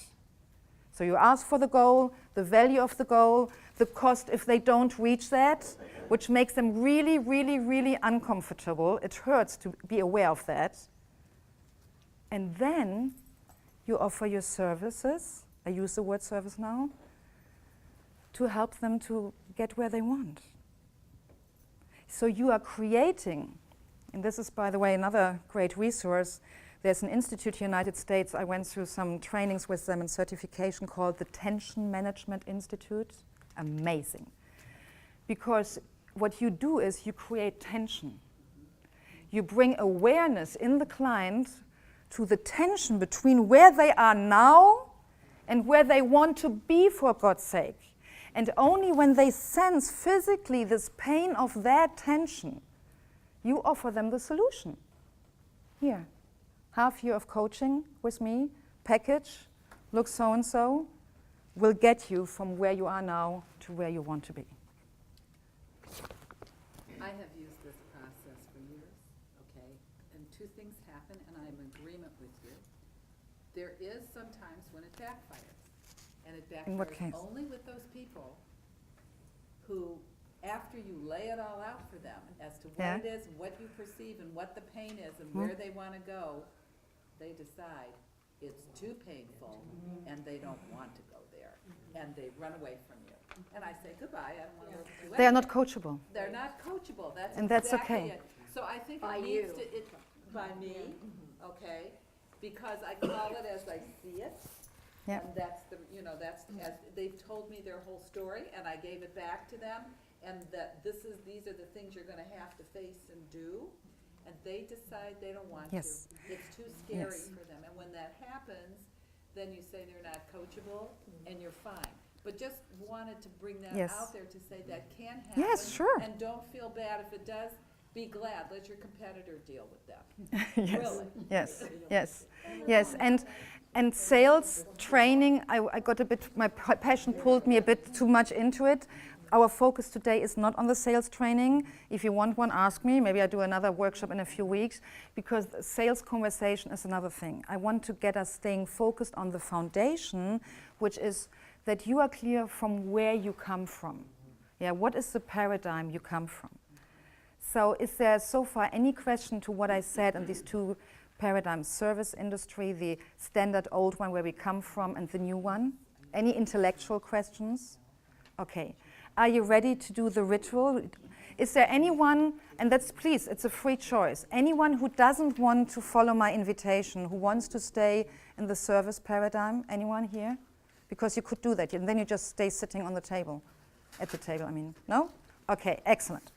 So, ladies and gentlemen, please stand up. Move your chairs under the table and find a space here in this room that you can see me clearly. And if you have high heels like me, I have to get off my shoes. Oh gosh, they're hurting. So make sure you have enough space that you can make, wherever you're standing, a big step to the right, and then again a big step to the left without banging into another person or furniture or hurting yourself at the wall or anything like that, okay? And please forgive me if I'm doing this. I stop here, don't go further, okay. So what we are going to do, I want your mental brain to feel safe, so I give a bit of explanation about the method. I'm mainly trained in Germany, and we have one school there which comes from therapy consulting but merged into coaching. It's called systemic thinking, systemic constellations. And from this background, we believe that certain positions in space are filled with meaning. And so what I do also with my coach clients is I use the floor and so-called floor anchors. You could use pieces of paper. We do it today with nothing. But there are certain processes where you use certain positions in the space, in the room you are in, on the floor, which symbolize or anchor different spaces of meaning. So this is what we are doing here today. Because somehow moving our body from one space to another helps the brain to shift these neural connections. You know, neurocells, who of you knows how neurocells are looking like, how they are structured? So for me, I like this picture of the main branch of a neurocell. It's called the axiom, and then there are the smaller, thinner ones called the dendrites, and then they end with these little fingers. I call them the synapses. Yeah. Sorry, my English is here a bit limited. So for me, it's like this picture where you have, my arms are now two different dendrites from two different neurocells, and the fingers are the synaptic, and then there's this little gap where all the communication is happening.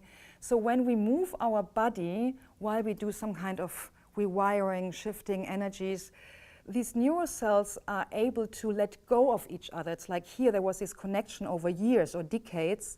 And the first step is, and this is again a bit of change management background, you can't change anything from one state into another one without the interim phase of chaos, of no connection. Yeah, this is for everything. Yeah, from whatever you want to change, you can't jump from A to B without an interim chaos phase. So somehow when we move the body, it helps the brain to let go, be a bit in the middle of insecurity and unconnectedness, and then please raise your arm and you, and then we create your fingers, and then we create new connections. Okay? So, wherever you are standing, towards the right, let me quickly think right and left, because culturally that is sometimes very important. Who of you has a sense that your past is on the left? The others, do you have no sense, or do you have the sense of the opposite? Opposite, okay. No sense. Okay, then let's do it this way, because it's important that your sense is respected. So wherever your sense of past is, yeah, for example, for most of you it's on the left, there is the old paradigm. If your sense is the opposite, Laurie, please just be clear for yourself, your past will be on the right. Okay, Laurie? Okay. So please all make a step wherever your past is into that and declare where you are standing now. Take a few deep breaths, roll your shoulders, try to relax a bit, and become aware where you're standing now in the past is the old service industry paradigm, which means that money was exchanged for the value which was given to the time and expertise of the coach. So I want you, with a deep breath inhale, that you raise your arms like a nice embracing gesture. And some of you, if you still feel stable balance-wise, you can close your eyes. For some people that makes the process deeper. I know some people get difficulties with the balance. Do whatever works for you. Just, I want you to breathe deeply in and out and gently, gently close your big embracing arms around yourself, like hugging yourself, symbolizing that you embrace the fact that in the past you were a member of this service industry paradigm. And while you do that, while you breathe deeply in and out and hug yourself, if you have any resentments or disapproval against yourself, this is the moment to let go of that. This is the moment to simply acknowledge where we all come from. It's our collective history, coming from a service industry paradigm. There's nothing wrong with us being there, having been there. Just embrace it and embrace yourself. And if you feel any disapproval for past failures, for charging for the hour, charging too low, internally I want you to be lovingly and compassionately and gentle with yourself and let go of any disapproval or negativity.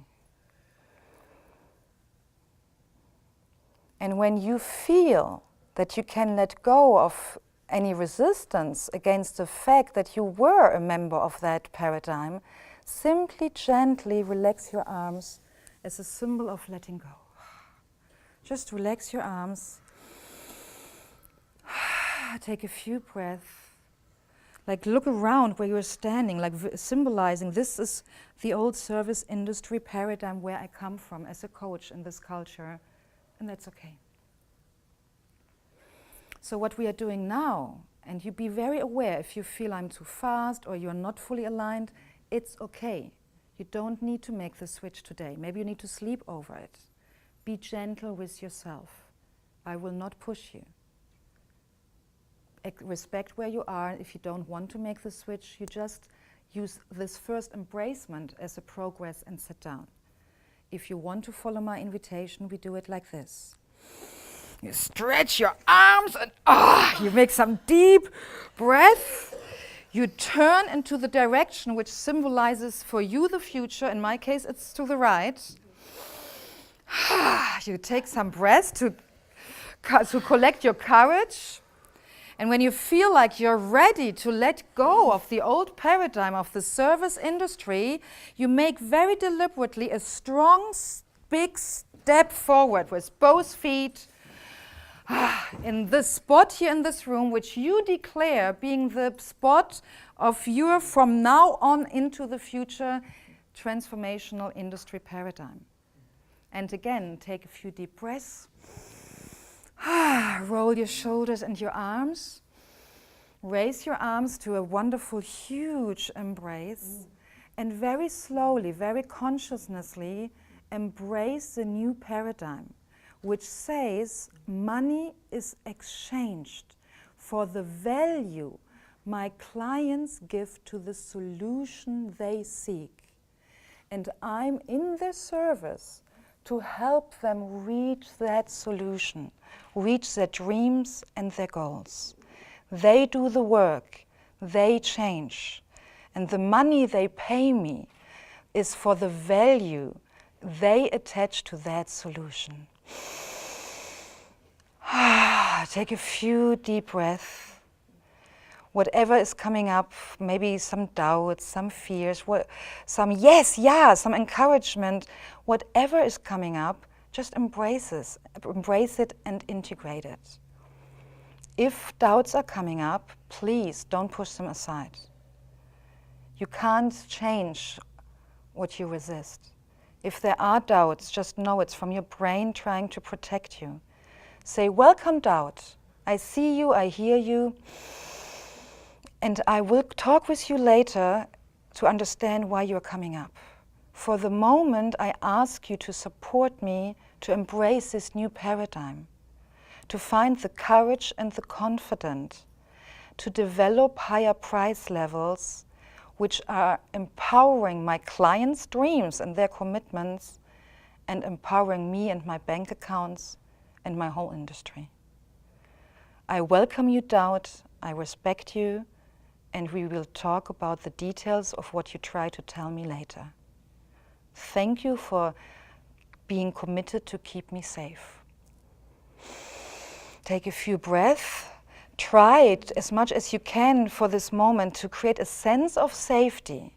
And when you feel like, yes, I am standing in the new transformational industry paradigm and feel safe, then slowly and gently you release your arms. Let them just simply hang down beside your body. You can shake them a bit, roll your shoulders, and just all over. Try to relax.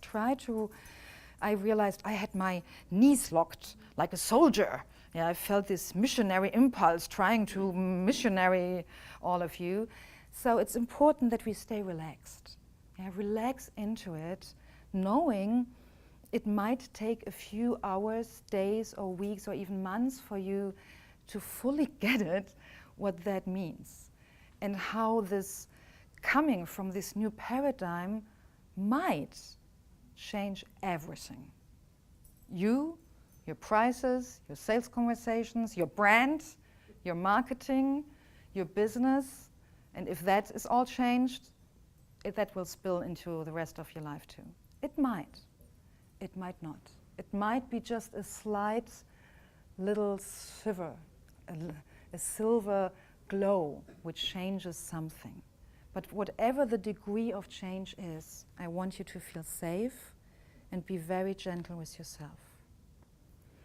And what we are going to do now is very gentle, we step out of this spot, very gentle, make a step out of it in a neutral zone, knowing that you take that beingness with you. And we go now into another 10 minutes break, and I invite you to not start chatting immediately. I invite you to stay 2, 3, 4 minutes quietly with yourself to give your brain and your system to digest what we just did. There's also a nice little garden here or foyer if you need some fresh air. Be careful with your energy, and those who want to talk, please respect any boundaries of the others. In 10 minutes, we see each other again, and you hear my symbol.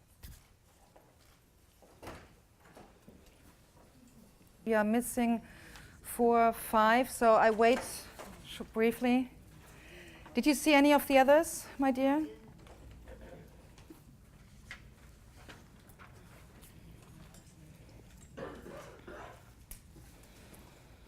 Work right now, no ritual. I allow myself to start because the time is short today in the afternoon. I want to give you everything I promised, and we also started a bit later. So let's get rolling, and we integrate those who are coming in late just easily.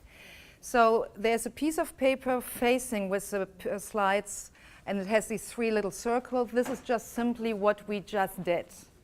Okay, here they're coming. Come on, ladies, quick. Yes. So leave the others, please, face down. I gave you more handouts. Please leave them. There are This 2. one face down? Yeah, face down. The ones face down, please leave them face down. The ones face down, leave them face down. So, and the one with the 3 circles, you can put that away. This is just what we just did, but that you have this formulation of the 2 industry paradigms for later. Put them in your folder. Okay. So I promised you as some kind of bonus on my sales page for this event to give you my pricing philosophy. And I give you that pricing philosophy with a bit of ambivalence coming from my mentor teaching background. Because what I don't like in our teaching guru industry is when people come and say, it worked for me, that's proofs that it will work for you too. Or, I've done it this way, and now I teach you my 10 steps to success, and because I did it, you will do it too. Ugh, it pushes all my buttons, yeah? Because I know it's not that simple. Because if it would, we would be all super wealthy, happily married, and slim in divine bodies, right? Yeah. The fact that we are not all of that, yeah, just proves that it's not as easy, because there are great teachers, gurus, books out there with the 10 steps to success in all areas. That they did it just proves for me that it is under nature's law in principle possible for human beings. But we all are so uniquely, individually, differently wired in our brain that the approach which works for Susan perfectly might suck for Ashley.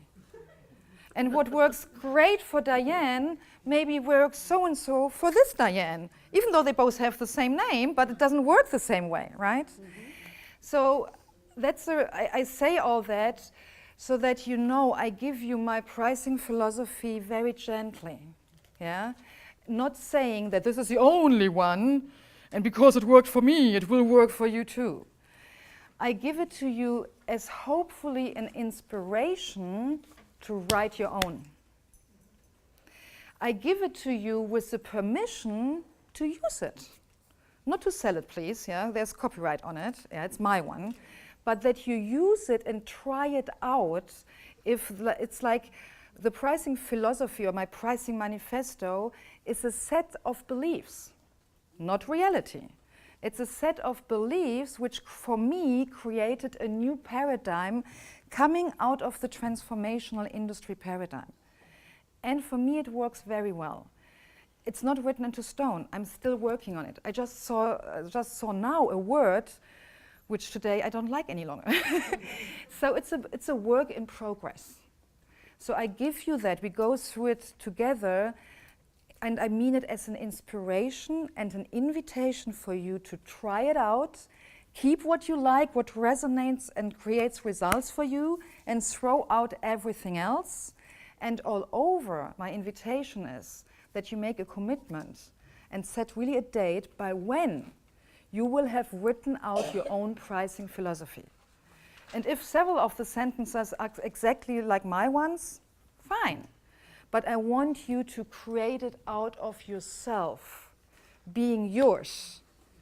And not the Sylvia Becker-Hill approach for price design, yeah? Because that's so unstoppable and the only true work which works. No, it's not, yeah? It's just my humble work in progress. Okay, are we clear about how I give you that? Okay. Now, with that being said and accepted, that it might be not perfect but powerful, you are allowed to turn around the 2 pieces of paper I put out in front of you. Everyone has to get 2. Because these are like 5 powerful bubbles. And I apologize for the extra copies, they are not as sharp, and then the contrast of the white print on the bubble doesn't come out so well. I read them to you. So the first one, there's a word that has a bit to do with my English language abilities have, how do you say, my vocabulary in English is a bit smaller than in German. So there's one word, if you have a better English one, I would be very happy. So the first big bubble says, the price people pay reflects the value they give to the solution and now it's the word I'm not happy with, provide through my coaching products. So I'm trying to find an activity word which acknowledges I'm doing something as a coach. I mean, it's not that I don't do nothing, right? But the word provide for me is a bit too strong because Facilitate. Facilitate was one of them. I like facilitate. So my invitation is just that you cross off the provide because I think we can't do that, yeah? And find the right word for you. Elizabeth, I think, said author. We had here the suggestion facilitate, because it is, we do something.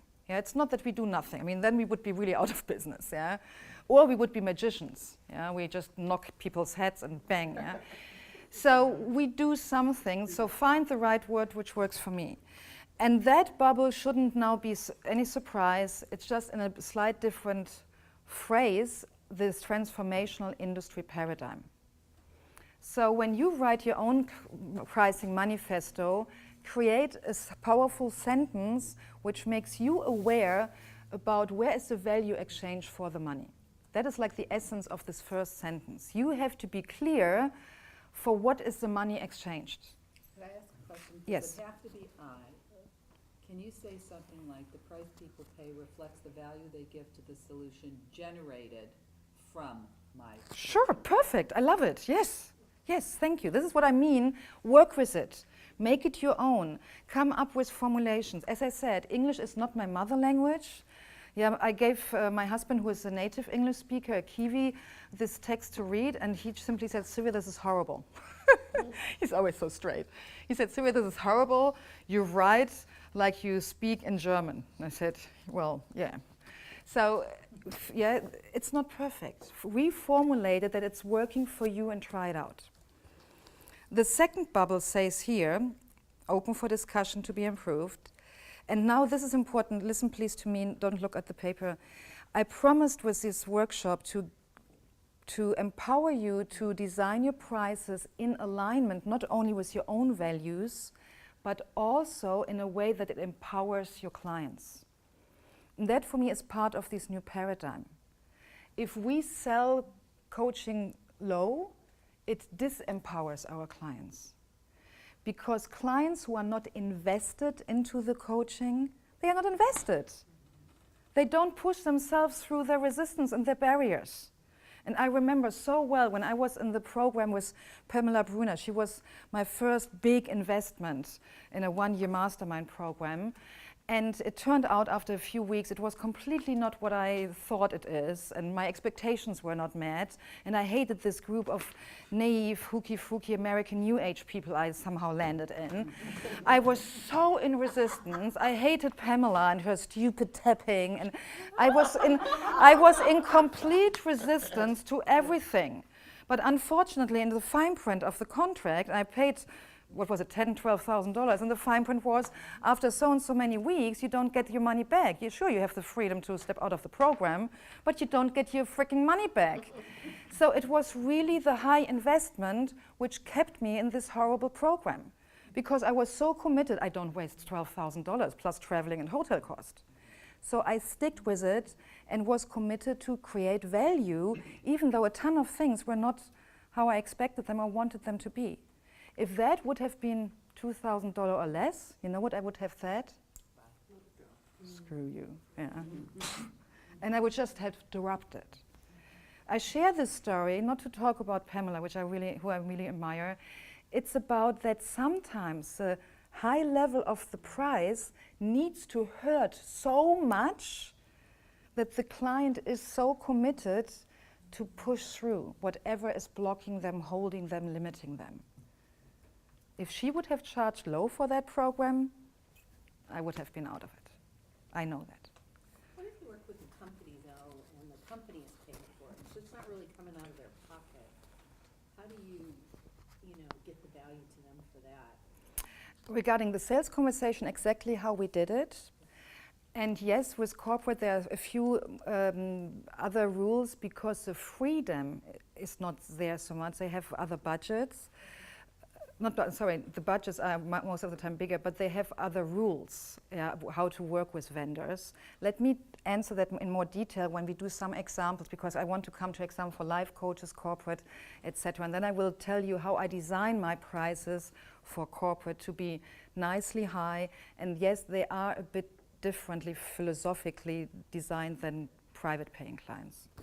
So let's read the bubble, but I said what I just said to give you the framework that the pricing manifesto has first to be aligned with the paradigm. This is the first bubble, the paradigm. The second one is it has to be empowering and in alignment with your clients.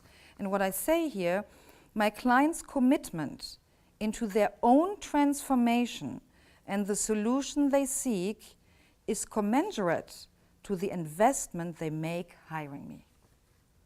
Does that make sense? When they are not invested, yeah, if this executive couple would have said, oh, Sylvia, 2 coaching sessions, $300, let's see if we can save our marriage. If a marriage is just 2 sessions for $300 worth, I wouldn't have taken them on. I knew they were not invested, it was not important enough. By putting down the money to you, the client makes a declaration for themselves. What I want here, a different career, a different business, a different partner, is so valuable for me that I'm willing to pay X. And I'm doing whatever it takes to get to my goal. And please, coach, help me. Do you get that, Diane? I've had a couple of pro bono clients, and they were very resistant, and always gave me excuse after excuse after excuse when I was trying to help them find out what their solution is. Yeah, don't do that. Don't take on pro bono clients. Do you think it would have been, they wouldn't, I mean, I had to stop taking them as clients because I couldn't help I them. did pro bono coaching in the past, and most of the time they were my worst clients. They didn't do the homework. They were not on time. They took it leisurely. That's what I don't want to say I completely stopped it, but I treat pro bono clients now differently. I make a very precise contract with them, and I let them pay in different ways. For example, that they have to write me a certain amount of testimonials. For example, in Michigan, I had a few months ago, it was a school, a non-for-profit school for kids. They didn't have a big budget. Yeah, they wanted a training with me 2 days. And I liked that school, I liked their mission, I wanted to help them. So I worked for them for a funny low fee. Yeah, not fully pro bono, but very low. And in the written contract, I requested, I want from the principal, from the CEO, a written testimonial, and from 3 other staff members, and the permission to use it everywhere on my online and offline material. Yeah, so I always make sure whatever is in their realm of competences and abilities to do, that they have to pay something. They have to be invested. If it's completely pro bono, for most people it doesn't work. Right, there are exceptions. So yeah? if they would have paid, they probably and I would have gotten much better results, probably, is what you're saying. Yes. And this is now, again, a tricky thing with corporate clients. Most cases, the corporation pays, and not the corporate coachee. That's a very tricky thing. And sometimes when you are in the first negotiation phase to understand the needs the company has and then the coachee has, this is for me what distinguishes grabbing all clients for the money kind of coach and coaches who are in integrity. I say there are more corporate coaching contracts signed out there which shouldn't have been signed than ones in integrity. Because very often the company kicks the coachee into the coaching, and the coachee is not coming fully invested and committed themselves. And it's our job to check that at the beginning. It's not that I say always no to these clients, but I talk very transparently about this whole thing, and I tell the corporation and the coachee, and this is something out of my intuition, I always give a precise number of sessions. Say like, let's work 2-3 sessions together, and if then there is a clear motivation and commitment, I go on. But if after 3 sessions that person doesn't want to be coached, then I'm out of here, because I don't coach someone against their will. This is not coaching. Yeah, this is punishment. Yeah, or enforced therapy or whatever. Yeah, so in the corporate environment, this is a very fine line. And I shared at our last month's meeting, I lost an executive coach client the first time in October, November, because his boss was forcing him too much to take the coaching on. Yeah, and I met him, we liked each other, he wanted to work, and he was, and it's sometimes this vicious cycle, clients are overwhelmed, and to get out of overwhelm, they need the coaching, but they are too overwhelmed to get into the coaching. Yeah. So he is in that. Yeah, I accepted his choice to step out of it. Yeah, was a loss of $12,000, $8,000, something like this.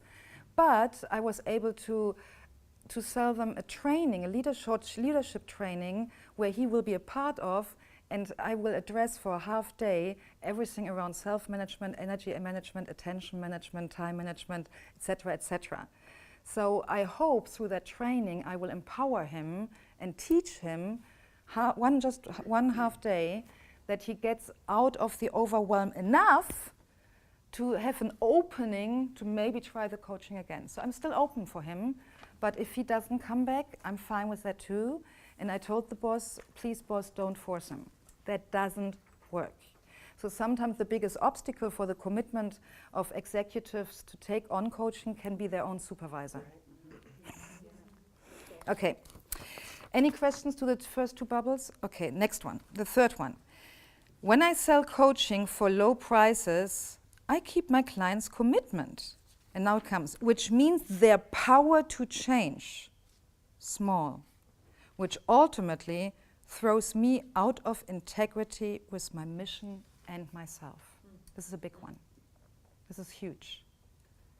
I repeat that in more simple words. When I undercharge, I do a disservice to my clients.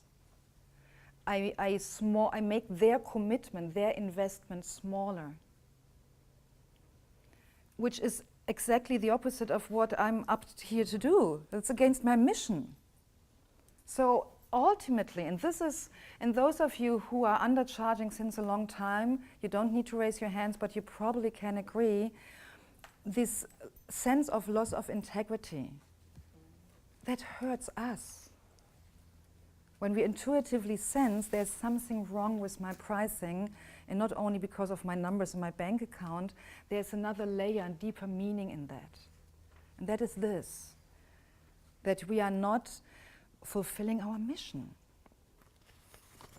Any questions over that? Okay. Next page. The pricing of my coaching services can not only be a powerful gift for my clients. It is also, and when I say powerful gift, that is what I just explained, the commitment and the investment. It is also the first most crucial coaching intervention which pushes my clients out of their comfort zone.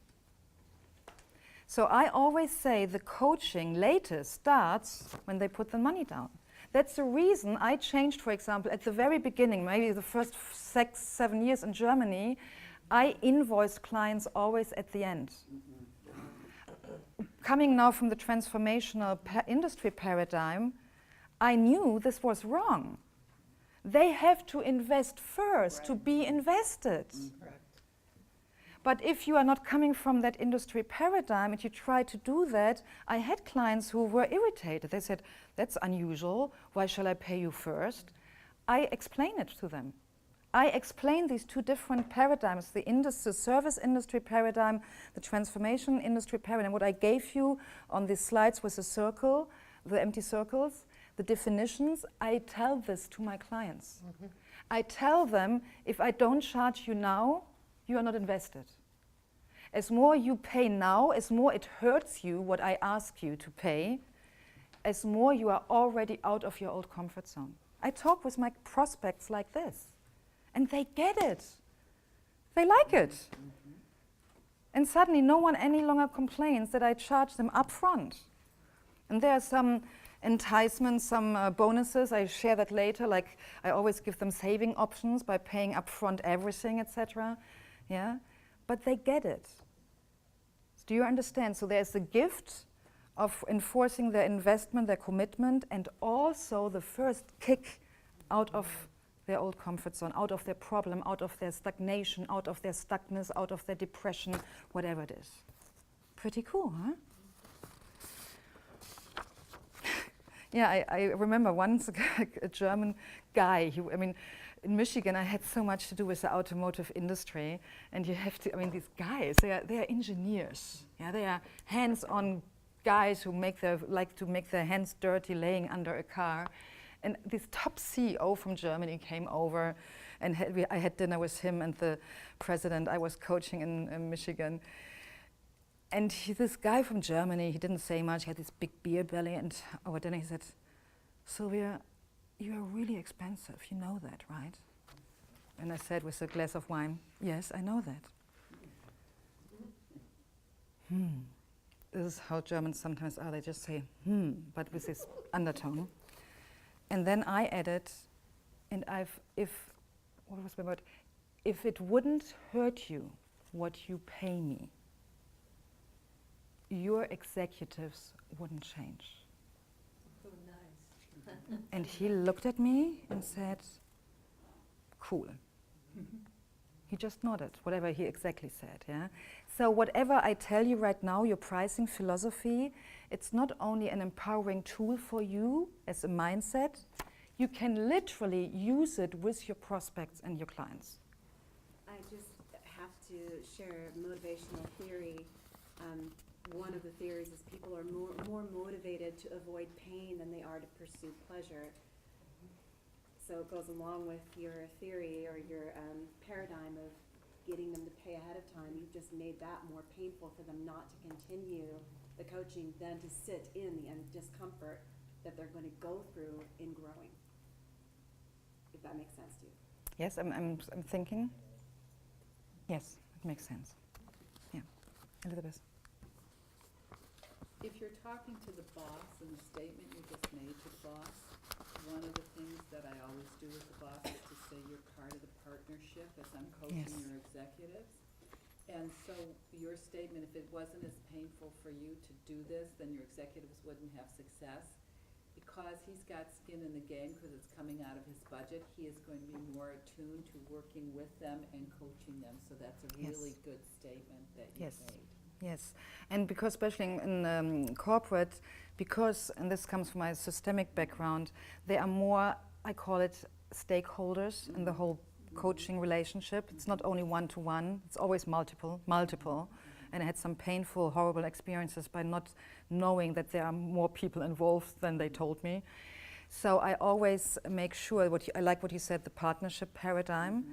And we write down also clear agreements. I have a whole questionnaire. How will you, top supervisor, support this executive during his process? And what you just said is aligned with my experience. Yeah, as more they have their stake in it, their investment, as more they are willing to give time, which is on that level always the most crucial resource.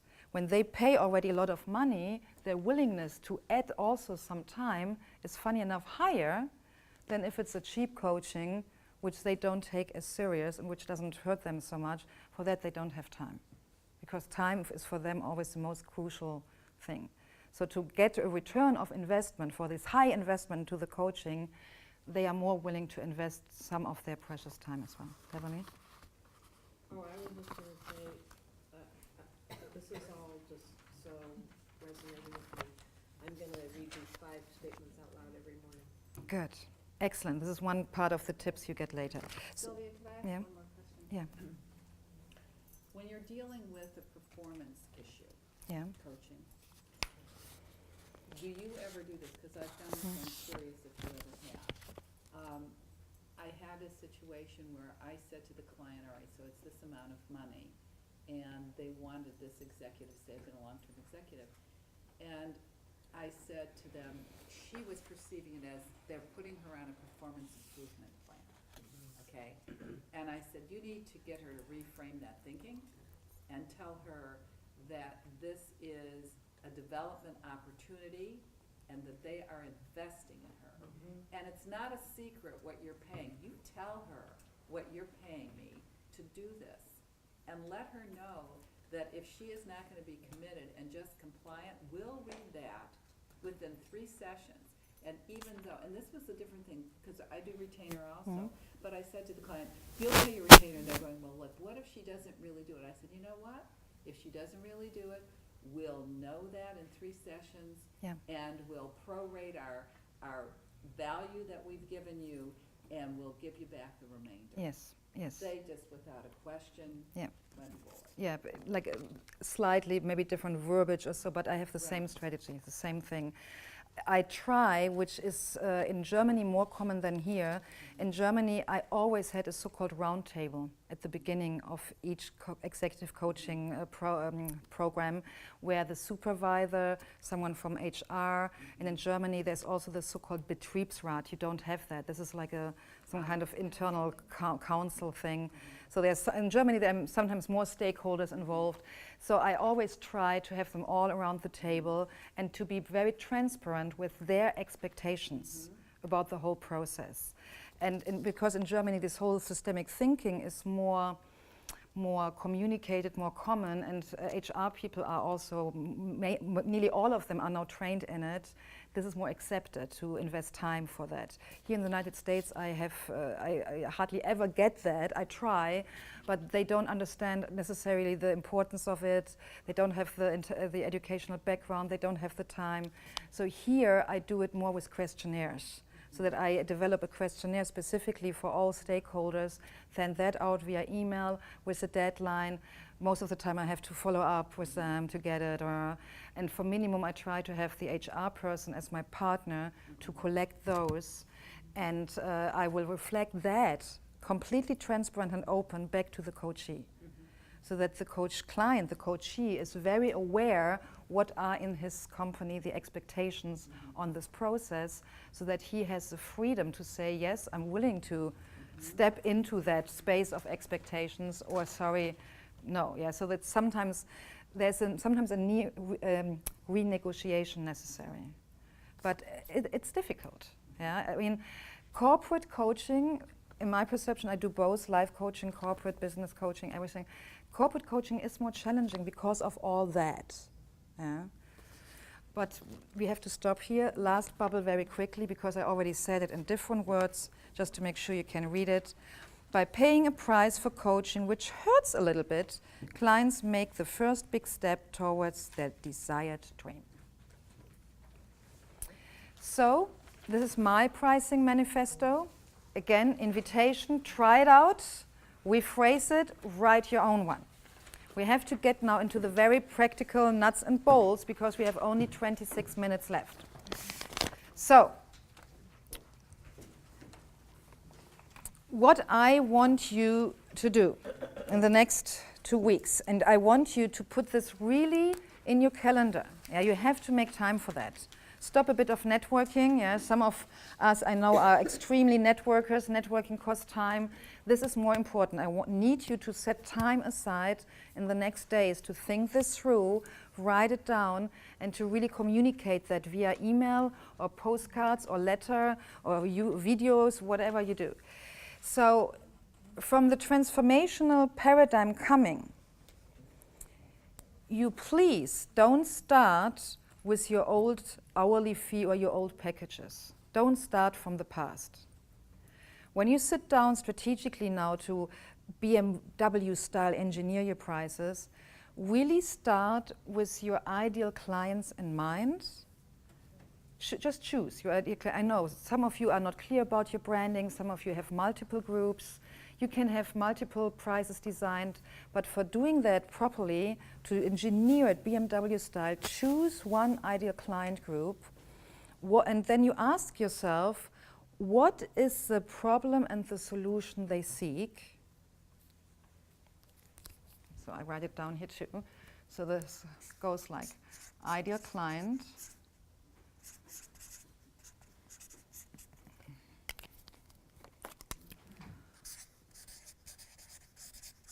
problem, solution, and then you add the value, the dollar value to the solution. That's one piece. Let's say you are a life coach and you focus on couples who are in danger to go in the direction of divorce, to lose their love, etc. Yeah? So you could say, oh my gosh, saving a marriage, that's nearly priceless. I mean, this is a value of $100,000, $1 million. If you look on the lifetime of growing old together, and maybe there are kids involved, the heartbreak for the kids. So you could come up here with a dollar value, which is like, wow, astronomically. Yeah. Well, you can't charge $1 million immediately to a new prospect for couple coaching. Yeah, there are certain limits. Yeah, even though I would agree that saving a family from heartbreak and a divorce, it's worth $1 million. This is not how it works. But it is important for your confidence level and in your sales that you write it down here. If the solution is $1 million worth, write it down there. Because then you sell differently. And the thing is, when we go back to what I told you a few minutes ago, in the sales conversation, when a client says, wow, saving my marriage, that would be priceless, it would be $1 million. And then you ask them the costs. What happens when you go into the divorce? When your kids, elementary school age, vulnerable or early puberty, what happens to them? Maybe they get traumatized, yeah? So when they get into the connection of the value and then of the cost, if you then sell your package, and I make it up now, so you have first the problem solution, then you have to ask yourself, okay, what is and now please, stop talking about hourly fees. You are creating some kind of package or program. It has to be a P word, program or package, P, yeah. I like for small, also for individual clients, I call it packages, and for groups and corporate, I call it programs. But it's always with P. So you think about what is my designed package for that solution. And there's all these details of the delivery. 6 months, 3 months, how many sessions, how long, but you make it a whole package. Do you calculate what you make per hour? Yes, you do. And you also calculate how much time preparation, follow-up, etc. is in that. But this is a different calculation. That is your internal, help me with the wording, business. Cost of doing business. Cost of doing business. It's an internal calculation which you have to do for yourself, but this is nothing which you communicate in the pricing and the sales conversation. So you have your package clear, and package is all the delivery, everything you do. And then you come up, and this is so different from the service industry paradigm. You would have thought, okay, 6 months, so and so many hours, and my hourly fee is, and then you multiply 2 times per month, mal 6 makes X, Y, Z. Now, in the transformational paradigm, you don't come from this calculating from the hour, you come from the value. Okay, and I make it now extreme. It's a $1 million value. What is the highest number I can confidently charge where I feel an alignment with and also can believe that people are willing to pay that? For example, this marketing guru I laughed out 3 weeks ago, she believes in her $15,000 for her half-day virtual intensive plus 3 times 45 minutes. And I know people who paid that to her. Yeah, I did my research afterwards because I couldn't believe it. I was just not aligned with that. What I wanted from her was, for me in that moment, it was not as valuable. Yeah, and I believe I can get it somewhere cheaper. Yeah. So this is now where your intuition comes into play. The number you choose, the price. By the way, towards my prospects, I never use the word price. I always use investment. But for us here, for this workshop, internally, it is the price because it's about selling. But externally, in my written offers, proposals, I have always investment options. I don't have price options. I always use investment options. But for your own thinking, you think now, and this is now, there is no, I'm sorry, I don't have one size fits all rule to tell you. It needs to be high enough, the price, that it hurts the client a bit. It needs to represent the enormous value of the solution. It's not allowed to be too low. And yes, it has to be also reasonable in the context, let's say, of the market situation. Yes, there are maybe competitors. And this marketing lady, she will get her clients for $15,000. I mean, otherwise she wouldn't make as high revenue as she does. I'm just not her ideal client, or she's not ideal for me. Yeah? I don't say that she's not worth that. Yeah? So here you have to be, as Milo, our lovely speaker today, said, willing to fail, willing to try it out. I played a lot with different prices. There are certain psychological rules. What I learned here in the United States, in Germany, no one talks about that. It's the power of the number 7 at the end. There is like a psychology of numbers. And I personally, I like even numbers. So for me, everything either ended with a 0 or an 8 or a 4. There's something, and I can't remember exactly the details why, but statistically it's proven that the 7 at the end sells the most. Okay? When this is the case, 9, it doesn't work at all at the end. Why? That's Walmart, the 99 cents. Yeah, everyone who sees a 9 thinks of Walmart and these salesy tricks and adds more to the next round. So 9 is not good, even numbers are not good, 3 is too low, whatever it is, it's a 7. Yeah.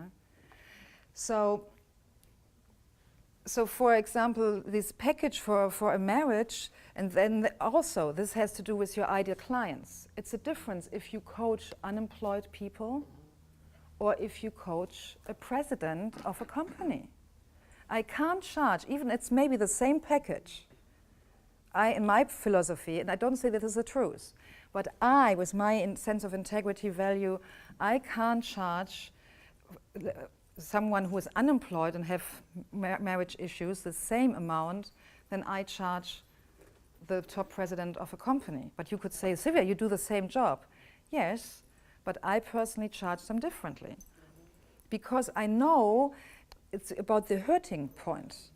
The unemployed person who has 3 kids and is out of a job since a year hurts already earlier on a lower price level than a president, yeah, especially German expatriates who get like nearly a double salary because they get everything paid in Germany, their houses, and then the rent here in Michigan and the private schools for their kids. I mean, they are swimming in money. To make him hurt, that must be a different price. So you see, it's a very fine art to design that price. And I want you to allow yourself to be really like an artist and use your intuition to balance. These are different forces. I repeat them. It has to be aligned with the value the client sees in the solution. It has to hurt the client a tiny bit.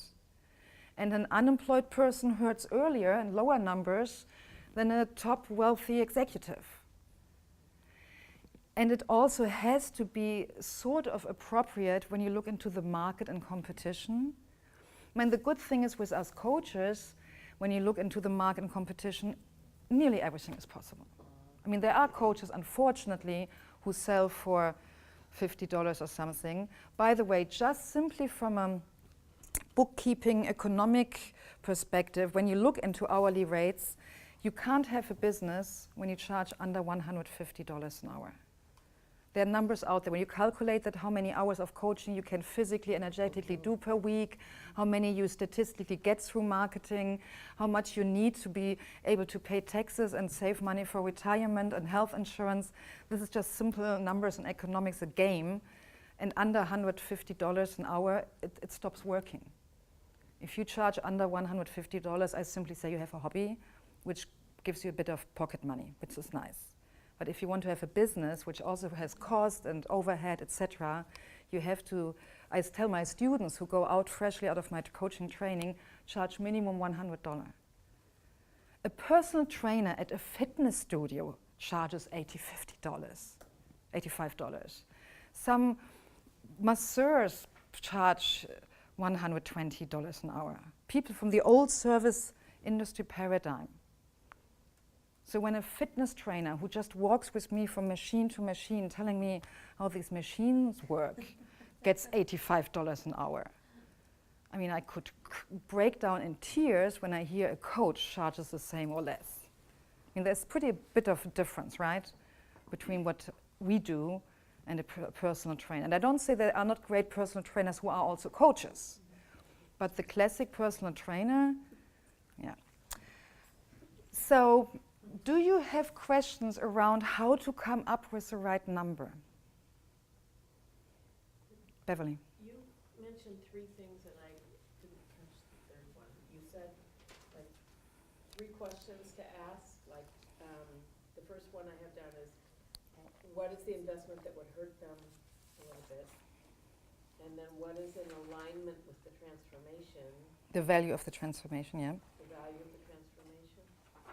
And then I said, there are several forces, I said, and then there's one like the market, the competition, what is still appropriate. And then a fourth force is your own confidence level. Remember the exercise at the beginning of the day today, where I ask you to feel, how does it feel when you state the higher price? Yeah, where Elizabeth said the double my actual rate felt comfortable, but tripling it, oops, that suddenly felt uncomfortable. So, and I invite you to choose a price point which is a tiny bit uncomfortable for you. I don't know how well or how much you already played with the model of the comfort zone. There is this fine dance when you are, as you all as coaches know, in the center of the comfort zone. By definition, we are comfortable, right, and safe. So as more we move inside the comfort zone towards the edge, the excitement, nervousness, anxiety is growing. And also adrenaline and serotonin, depending on what kind of change it is we want to make. And getting a new client, it's an ideal client, there is positive excitement. So to choose a number which is a bit of a stretch for you, so that it brings you to the border of your comfort zone, and maybe with a toe out of it, it's good, because it raises your adrenaline and serotonin, etc. If the price, the number is too high, too much out of your old comfort zone, the tension you create in yourself is too big. And you will not be able, this is probably what you experienced, you are confident and passionate and clear talking about your product, and then they say, okay, what do you charge, Beverly? And suddenly, oh, I mean, I see that all the time. Networking events, yeah? I like to get to the point. At networking events, people tell me all these stories, how they became a coach and why they do it, and go in all these holy stories. And I'm sorry, I'm German, I'm very irritated by some of those. I just ask, okay, so how much does it cost? And suddenly this wonderful, beautiful, confident, competent coach turns into a stuttering, stumbling weirdo. Like, well, yeah, well, let's discuss it, talk about it. We could meet for coffee. I don't like coffee. Can you just say, well, it depends, yeah? It depends on what? Well, how much you want to invest? Well, nothing, yeah?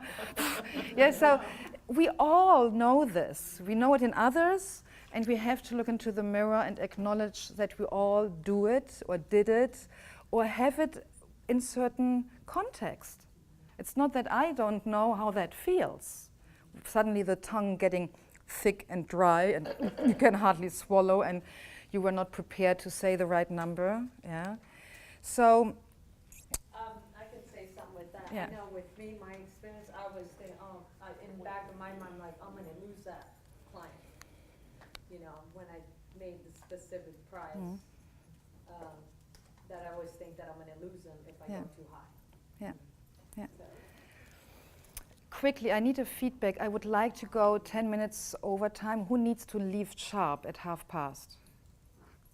Can we go 10 minutes over time as a group? Yeah? Okay, thank you, thank you. So you come up in your process the next days, yeah? You write this all down, you come up with your price. So now you have to communicate that. And when you communicate it via email or on the phone, what I like to do now, I have on my laptop, I have different brands. Like for different target groups of clients, I have a different brand. And brand means a bit of different language, different style, colors, etc. And I also design my packages differently. I always create now PDF files all of my packages have their own nicely designed PDF file according to the brand with different maybe flowers, symbols. It's really nice. Yeah? If you get my corporate one, my VA team knows corporate is everything was in blue, and my private female Hudson entrepreneurial stuff is all orange. Yeah? So I have for all my programs and packages a PDF file, and I make them nicely and design them. And I always make sure that in the offer, in the whole thing, that the start point, like the problem and the solution, both is mentioned. I don't just write about the delivery, you know, like coaching package, 12 sessions, 60 minutes, plus email support, bang, value, yeah? And that's boring, that's not sexy, no one buys that, yeah? Clients are not interested in our delivery, yeah? So in the written package design, I state, like in the title of something, yeah, VIP offer for marriage makeover, make it up, yeah? So there's a title for my offer which is sexy, attractive, in the language of the ideal client, for whom that is, yeah? And I like for private clients VIP, they love that, yeah? Sure, in the corporate world I call it executive retreat, executive training, even if the group are not fully on the executive level, but my program is an executive one. Does that make sense? Mm-hmm. Because it gives it more sense of value and a bit of luxury. And then I describe really the point A to B, the transformation which has to happen, because that makes it attractive. And then I have the delivery very clearly. How many sessions, how long are they? Then I have bonuses like email support. Is it face-to-face? Is it via telephone? This is all what you design. Yeah, how you like, how you know in integrity. This is how long it takes me as a coach to facilitate that transformation. You design it all. And then, and this is now different between corporate and private, and also a bit different between like sending it out to people who know you, or if you are doing this online sales kind of language. So I will not go into the online sales marketing thing, because this is quite different and there's so much information out there. I recommend when you announce, really by the end of January, your new prices, that you do it very deliberately with people who already know you, so past clients, prospects. These are people who you met in the last, 12 months on networking events, or who found you through the webpage, etc. And also the third important group are referral givers, key people who know you, who trust you, who don't need your services, but who like to recommend you, who already brought you clients in the past. So it's more a personal communication. And I will give you some tips how to communicate. But let's finish the design. So you have the sexy title, then problem, solution, and then the delivery. And now comes the investment options. I always give investment options. And I always have minimum 3. And this is all now based in the so-called behavioral economics, the science of behavioral economics. So investment options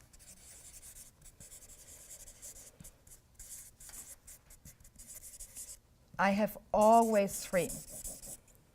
And I design them in the way that the one in the middle is the one I want them to buy. There's a whole psychological science behind it. I can't go into the details here. Just trust me. People want to have a choice. And if you only give them 2, they have more problems with making the decision. Do they go for the higher price and think themselves worthy of that luxurious version? Do they go for the cheap, but then it is cheap? People feel more safe when they have 3, and they go for the middle because they feel safe with that. They feel like I'm not paying too much, but I'm also not going for the cheap sale. Yeah?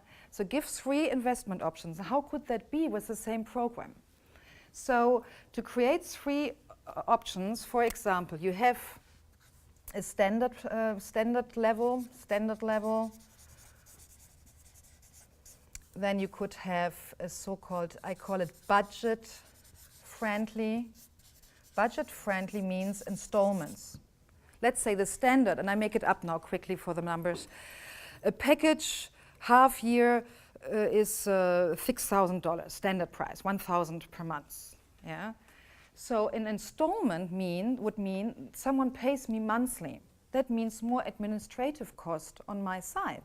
Yeah, it's more attention, but it's a service for them. That service needs to cost something. So a budget-friendly installment plan has, in the summary, need to be higher than the first one. Is that clear? Yeah, so instead of, you say, okay, 6,000 for a half-year program, so then that installment would be 1,000 a month. No, it will be 1,170 per month or something. Yeah, so the budget-friendly installments needs to be in the summary higher than the standard. And now I play with different phrases, different words. What I like to do is I always give a savings option. And savings option for me is, I coach only 6 months or 12 months. I don't do 3 months. So, and because somehow it's more common in our industry that people have a monthly payment, monthly retainer. So for a lot of people, it's considered monthly payments to be the standard. So what I do most of the time is having a standard price and then giving a savings option. When they pay fully upfront, I give a really nice reduction. But the way I come up with the numbers is the savings option, which is the lower price for them, is still fine with me. So the standard I make higher. Whatever the number here was, you see here, the price I came up, that equals the savings option. Can you just give us just a gem? Yep. Not the real numbers, you don't have to give us the real numbers, but just say, if you did this, then you would do this, and you would do that. Yep. So let's say to save a marriage 6 months, I said here intuitively, $10,000 would be the right thing. Then the savings option would be $10,000 paid upfront, and the standard would have been maybe 15,000. That's a bit much of saving. Let's say 12,700. Yeah, to have my 7 in it. 12,700. That's a standard investment, and the savings option, paying it all upfront, is $10,000, and then I make in bold equals a $2,700 saving. And that is bold and red in my offers. And the 10,000 is what I want. Mm-hmm. If they pay me the 12,700, I don't say no. Right. But they're paying you monthly, that divided by 6.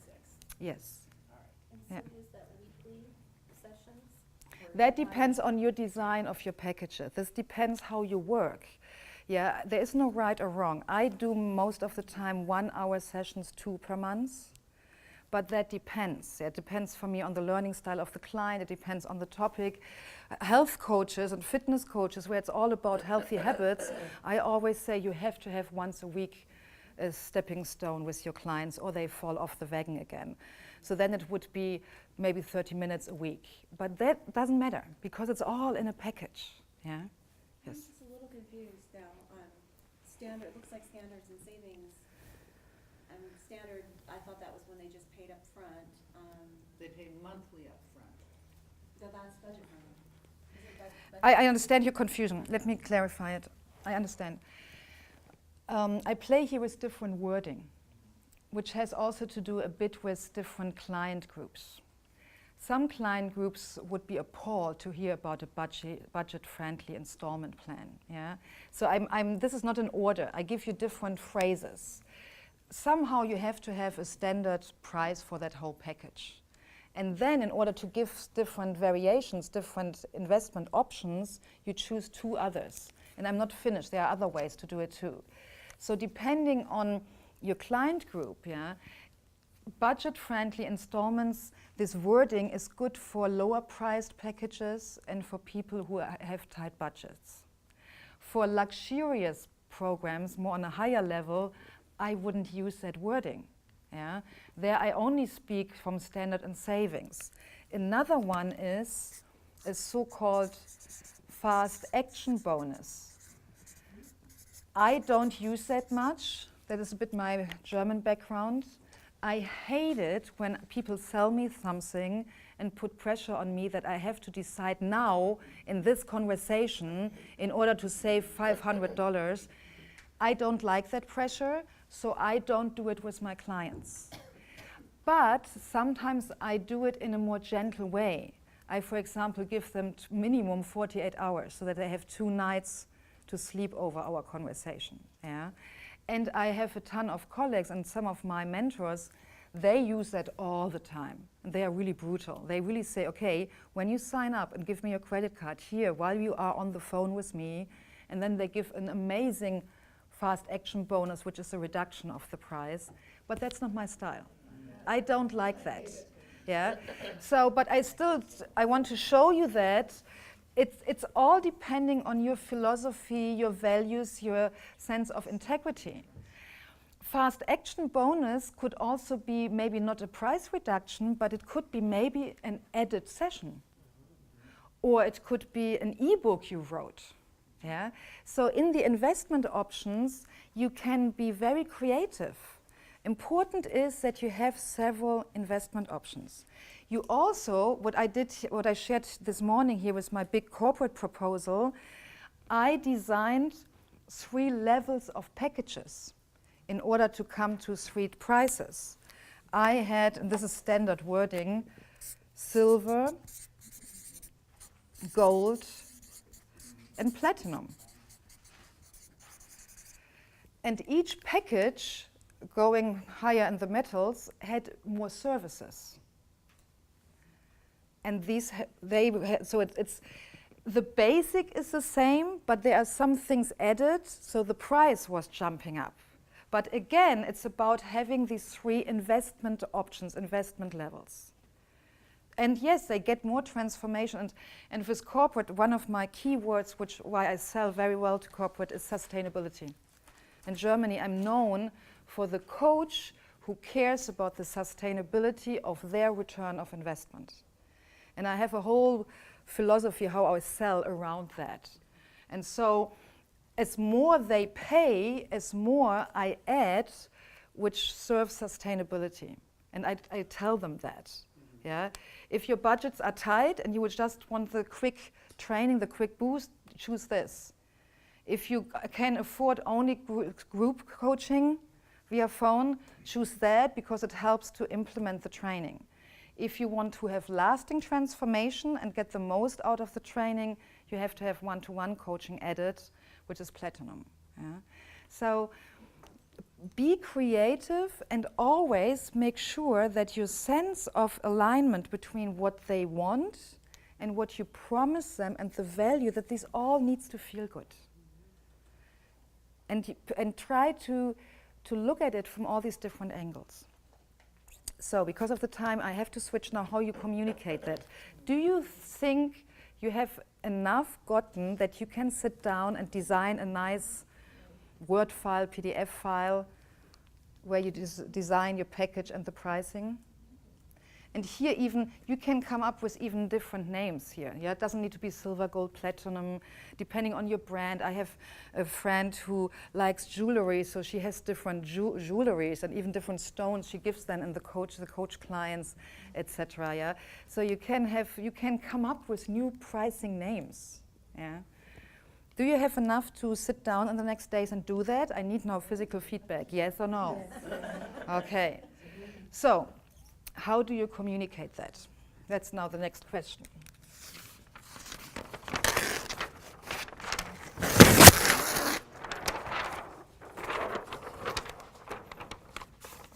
So we have these 3 groups: past clients, prospects from the last 12 months, and key players who are referral givers, people who know you and trust you and value you.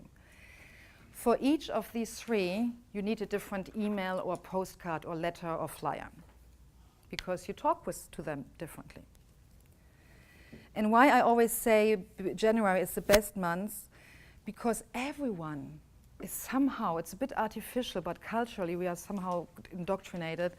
We all have this energy of starting new. It's a new year, new habits, and everyone knows that at the end of the last year there's inventory, balancing, there's analyzation. It's like, it feels there's a rhythm, yeah, which we can use because we tap into some kind of collective spirit of starting something new.